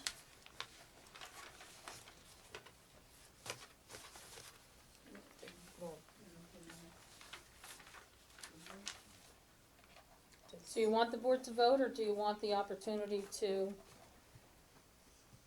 take another look at this, try and clarify some stuff, go back to the drawing board a little bit, see if what you could do on the left side of the property, which seems to be the side The that's left most- side is clearly the problem. the problem side?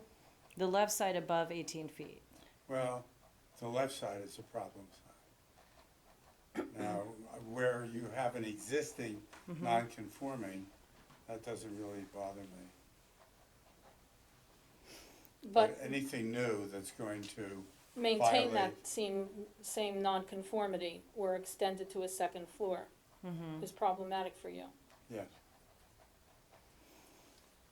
I think If you request a vote, understand that if the vote is not favorable, then you, would have to come back with a plan that is sufficiently different from what's proposed, so that the board would not, be in a position of having to determine the doctrine of res judicata, meaning the matter had already been decided. You'd have to revise the plan enough so that they're satisfied it's a different application, it's not what they denied in the first place. And how many votes do we need? Well, you need a majority, so you Majority. need 4 affirmative votes out of the 7 members that are here. Can I confer for Sure. a minute? Sure. Before you confer, Eileen, what would be, if they decide they wanna take another look at this and just leave the hearing open, what would be the next meeting date? You probably wouldn't get back here till August 5th, if you want an opportunity to take another look at this. And if we didn't get the vote, then we would have to change the plans and. If you didn't get a vote, you're gonna get a denial. You know, the board won't act on that for 30 days, and you would have to resubmit essentially a new application. If we were to remove this staircase to the studio, so it doesn't exist, would that? Well, that might be an alternative, you know, But that's not- acceptable, That's not but, 18 feet, that's only 15 feet. no, that's the 11 point, that's the, That's the that's the part that's an that's issue. the part that's in violation. Yeah, we could remove the staircase. Okay. Is there a motion with the Did you hear removal? that? So they're talking about removing that staircase to the second floor? Which means that variance number, it's hard to tell The second from one, yeah. this sheet. The variance for side yard setback over 18 feet? Over Yes. 18 feet. On the On the left left side. side would be withdrawn by the applicant, is that correct? Correct. Does this, if it's withdrawn, does it get replaced somewhere else? 'Cause you have to get to Inside the wall. building. Inside the building. Yeah, she'll figure out where to put it. No, I just wanna make sure it doesn't Right. affect like the, No, you know, it won't. something else. Right, but the variance is now removed, so the building can't come out to The put it on variance the is inside. the variance on the left side is removed. Yes. Only on the second Second, story. yes. Eileen, like, as to that 7.58 that you calculated on the right-hand side, do you wanna go with the 7.9, which is what she took off the CAD from the surveyor? For the right side? Yeah, for the right side? Or you'd still feel more comfortable going with the 7.58? 7.58, Because I even need that for the combined side yard. okay. And then the second floor on the left side, that's gonna be 15.5 feet in. It's 15.5 feet in, correct. Yes, it's gonna follow the main facade minus the sunroom, the Right. existing facade. It'll just All right, so the continue. motion that we would be looking for sounds like it would be a motion to approve the variances requested with the exception of the left side yard setback variance in excess, for property in excess of 18 feet. Which is being addressed by the removal of the exterior stairs. Well, we just wouldn't grant that variance, and Yeah, she'd that's have to do something. Is there a motion to Wait, that? so the left side is gonna be conforming at Yes. 18 feet? But whatever's required between 12 and 18 feet, it's gonna be conforming. Exactly. Okay. No, it's in excess of 18 feet. Right, the first floor is 8'3". And everything over 18, Right. every It's in foot over excess of 18 is an 18. additional So 0.3. let's It's figure this this out. variance. On the left side, the first story, it's gonna be a variance to permit 7.9 feet. Right. And on the right side, it's gonna be 7.58 foot. right, On the second floor left, is not going to. There's no variance. That's been withdrawn. On the second floor right, it's going to be 7.58 feet At the 18. at the 18-foot line. Gets lesser, And then the combined side will be the will be unchanged. That is gonna be 24.8, which just maintains the existing side yard setbacks. 24.8 feet or 25%.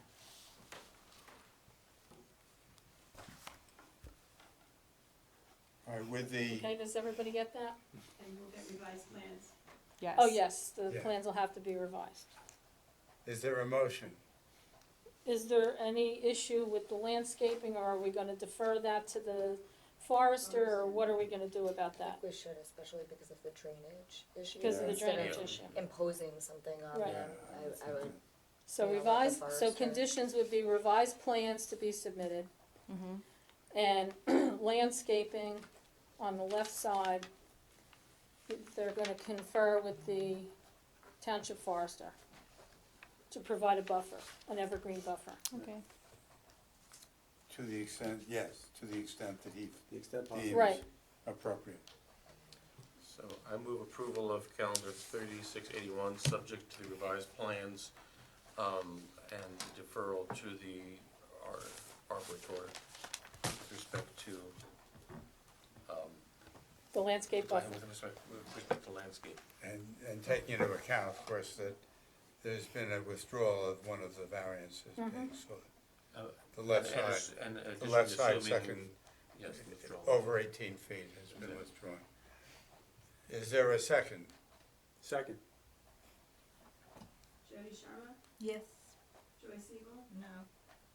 Steve Toger, Yes. Jessica Glad. yes. Joseph Steinberg, Yes. Wolfgang Tutores, Yes. Kevin Wenzel. Yes. Okay. Thank you. Good luck. All right, the next case, if I can grab is Carruthers at 130 Hobart Avenue.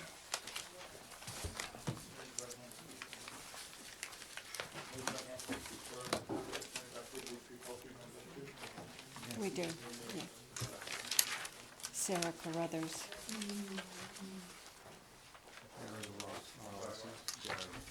I can't hear you. ROSS. What was your name, sir? Gary Ross, ROSS. G-A-R-Y or two R's? One R.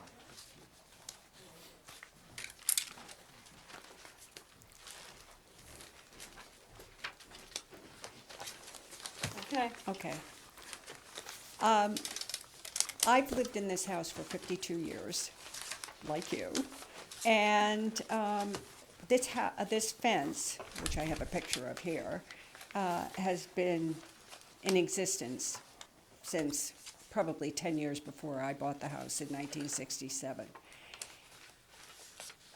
The fence has been repaired many times. At this point, all the sections are uneven. It's rotting. So I have a section 58 inches, then the next one's 92 inches, then the next one's 101 inches, and the next one's 91, the next one is 84, the next one's 88, the next one is 92. So it's really ended up being a hodgepodge. So looking at having to repair it again versus replace it, we decided, if we could, to put in a wall pole fence, which would be architecturally much more cohesive and I think go with the house a lot better than the existing fence. That's my request. Okay, And- now you have been before the Historic Preservation Committee. Yes. Who They gave, approved a fence limited to 4 feet high. exactly, And you're seeking a 4-foot-high fence? exactly. And the fence you're seeking is the one that is attached to our application? Exactly, Is that correct? yes.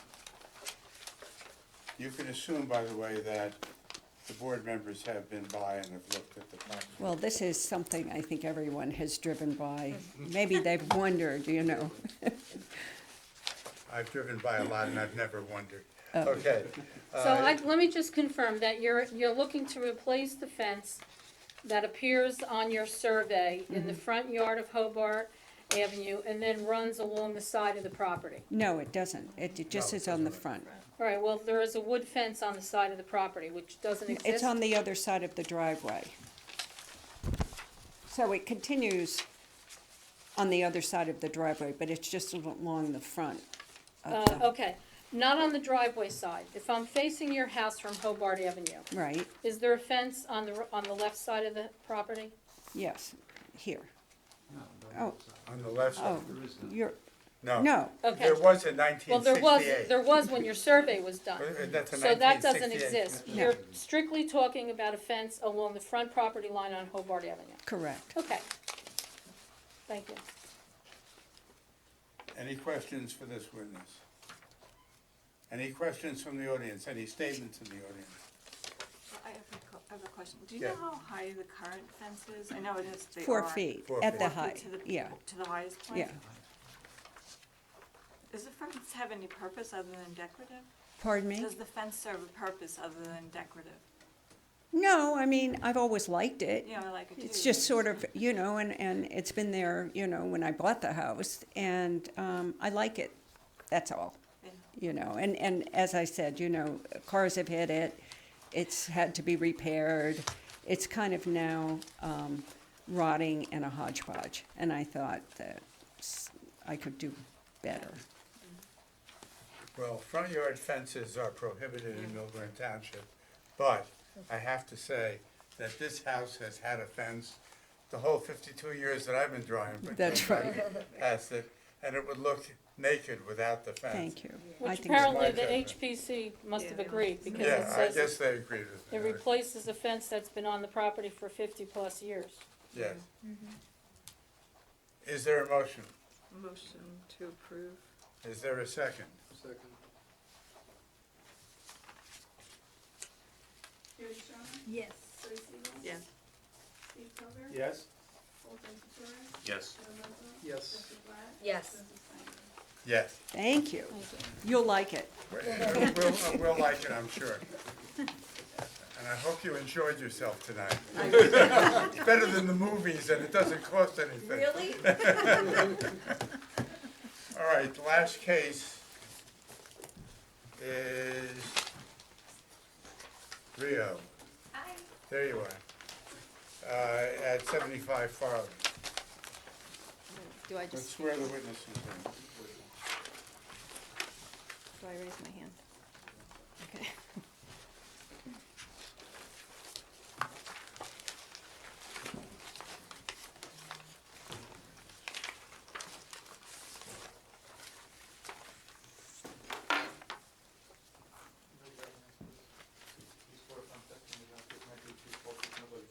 I do. I do. I'm sorry? Rio Slavin? Jonathan Katz. Katz, K-A-T-Z. Are you an architect? Yes, I am. And Okay. he's appeared before us. So we'll get your qualifications when it's your turn. Okay. Proceed. Hi, good evening, everybody.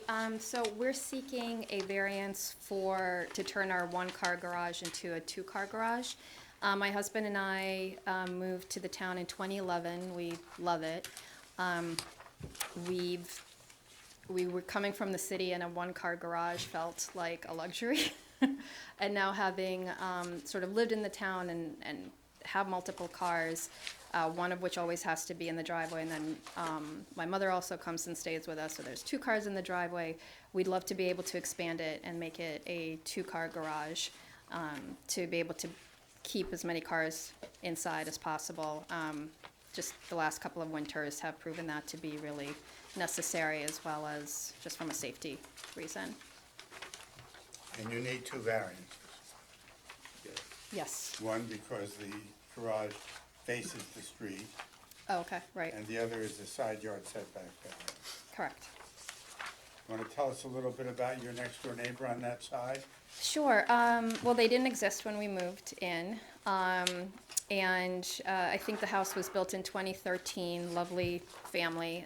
Where their house sits very, very high compared to ours, and their driveway is the same, sort of like, you know, alongside ours. It's separated by a retaining wall and also like a little hill that separates our property, and then our retaining wall.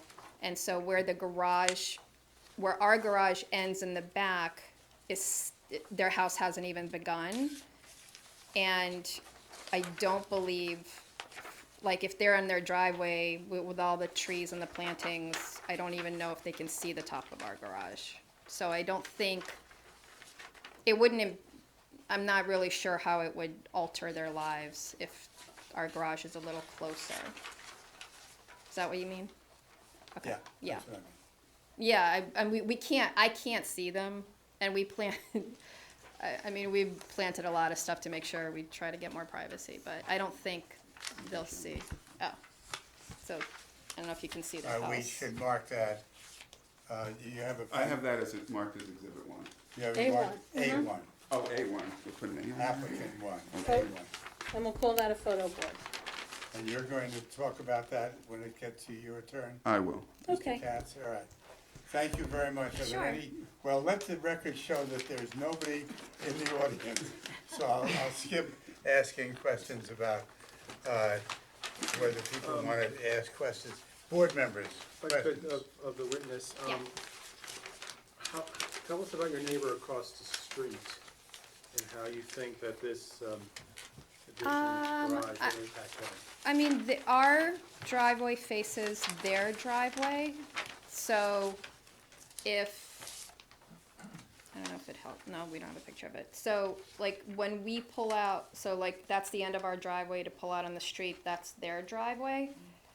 And their driveway ends where our driveway ends, and where we wanna extend it would be like in between their house and then the house next door.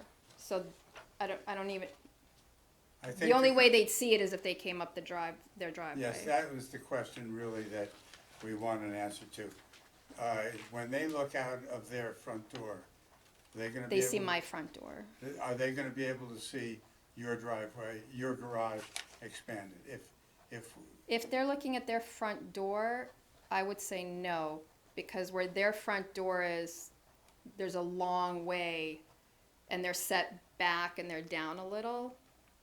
So I don't believe, if they're walking out of their driveway, which they don't do, they drive out of their driveway, they would see that it got expanded, yeah. And theirs is a single car garage? Theirs is set to the side. I believe theirs is double across the street, and above us or next to us is 3. Don't quote. I've never looked at their garage across the street, but I think it's 2. Any other questions for this witness? The driveway that's being proposed, I mean, if I'm looking at this drawing here, if I look at the sketch, is the entrance to the driveway, is that gonna be expanded as well? Or is it just as you go into the driveway, then the driveway area is expanded? Let's hold it for the next witness. hold it for this all right. I'll go through it. Okay. Okay. Any other questions for this witness? Next witness. Thank you. Mr. Katz, Yes. your credentials, please. My name is Jonathan Katz. I've been registered, first I have a Master's in Architecture, Georgia Institute of Technology from 1982, and I've been registered in New Jersey since 1986, and I've been here before the board many times. And you've testified before other boards as well. Yes. Your qualifications are accepted as a professional in the field of architecture. So there's 2 variances that we're looking at. It's for the front-facing garage, which is an existing condition that we're looking at expanding. And the second is for the side yard setback, which the required is 15 feet, and we're looking at going down to 8.25 feet. So we're looking for a variance of 6.75 feet. That's at the narrow. At the narrowest point. Correct, that's it, that's at the narrows. And it converges, so, it's an irregular lot, the lot converges. The total area is this triangle area, and that's about 114 square feet. That is in fact invariant. And you're looking at SK1, Yes, which has accompanied your application. correct. Thank you. So those are the variances we're looking for, the relief we're looking for. I'd like to pass around the existing conditions. And this is what we marked as A1. And then the other exhibit, which we'll mark as A2. A2.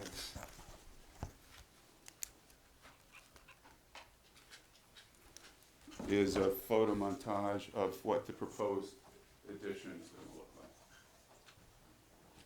Just the existing conditions, and here's what we're proposing.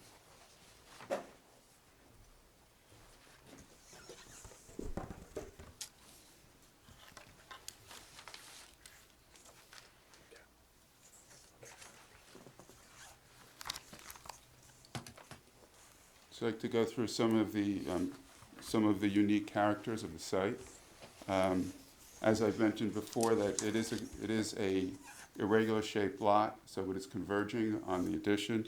Although the existing garage is not in conformance, so that's one thing, is the irregular shape of the lot. Also, the existing home is all the way over to the right side of the property. Even though it's an oversized lot and it's a rather wide lot, the existing structure is all the way over to the right. So expanding the garage in any way was going to require a variance. The other thing that's actually nice about this site is that it does have on the left side, as you're looking at it, an open field, and the grade also drops off, which is another thing that creates a hardship. So we looked at different places that we could possibly, we couldn't expand the garage in place. So the other thing we looked at was to try to add a one-car garage onto the other side of the house, which we could do without a variance. The issue with doing that is, first of all, does not work with the house.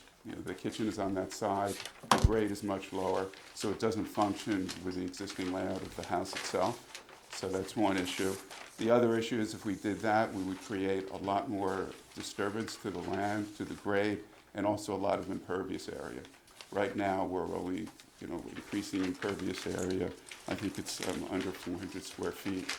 If we did the addition and the garage on the other side, we'd be probably 1,200 square feet of new impervious and, disturbing everything on the site, which made no sense.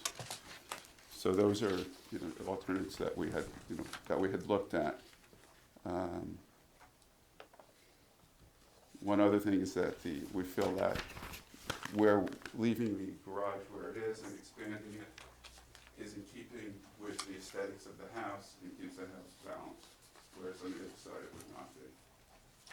We're also up, the existing door is not particularly nice. We're looking at doing a much nicer door, better in character with the existing home. It's gonna be a single door for the, Correct. It's a single door, but we're going to use a door that looks like it's two doors. So it looks like carriage-style doors. But it is a single 18-foot wide door.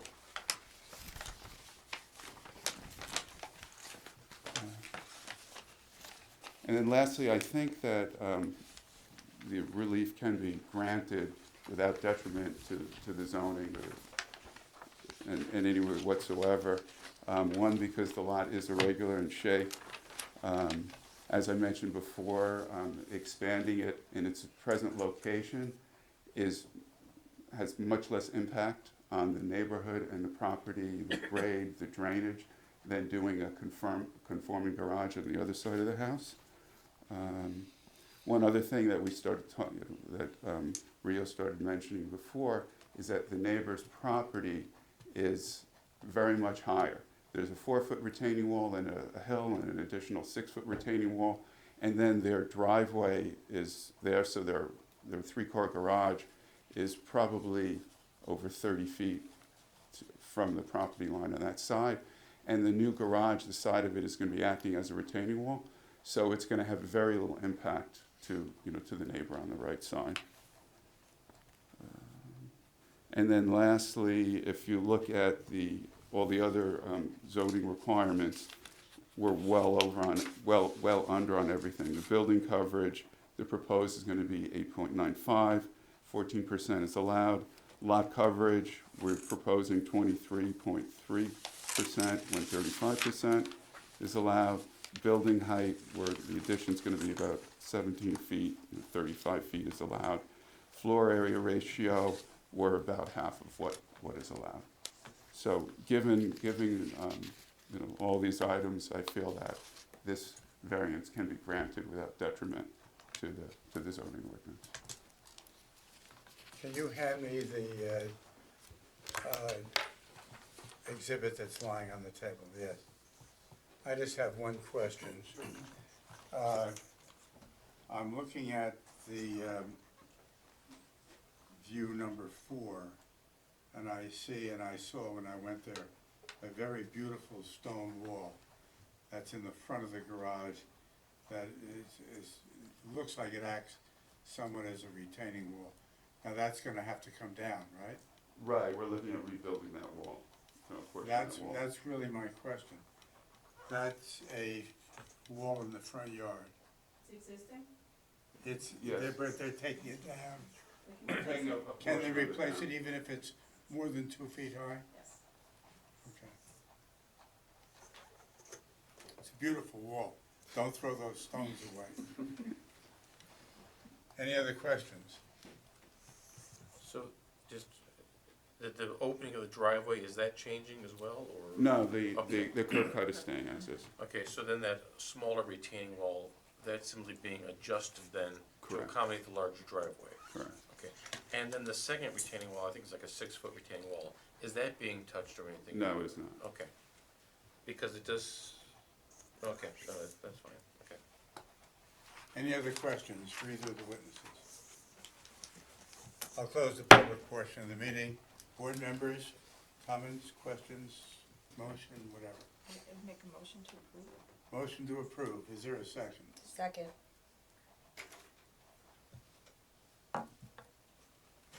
Julie Sherman? Yes. Joyce Hill? Yes. Steve Tober? yes? Wolfgang Torres? Yes. Kevin Wenzel? Yes. Jessica Flatt? Yes. Joseph Steinman? Yes. Thank you. Thank you. I know you had to wait a long time, but that was Yeah, fast. that was fascinating. We charge admission for anybody who Yeah. says that it Who was was fascinating. entertained. From mildly entertaining, we don't go for fascinating. Really? Take her name. Yeah. Is there anyone in the audience who has a matter to present to the board that's not on the agenda? There's nobody in the There's no audience. audience. Is there a motion to adjourn? Oh, any other business? No, that's what he I just thought said. just that. I move adjournment. We move adjournment. Second, all in favor? Aye. Thank you.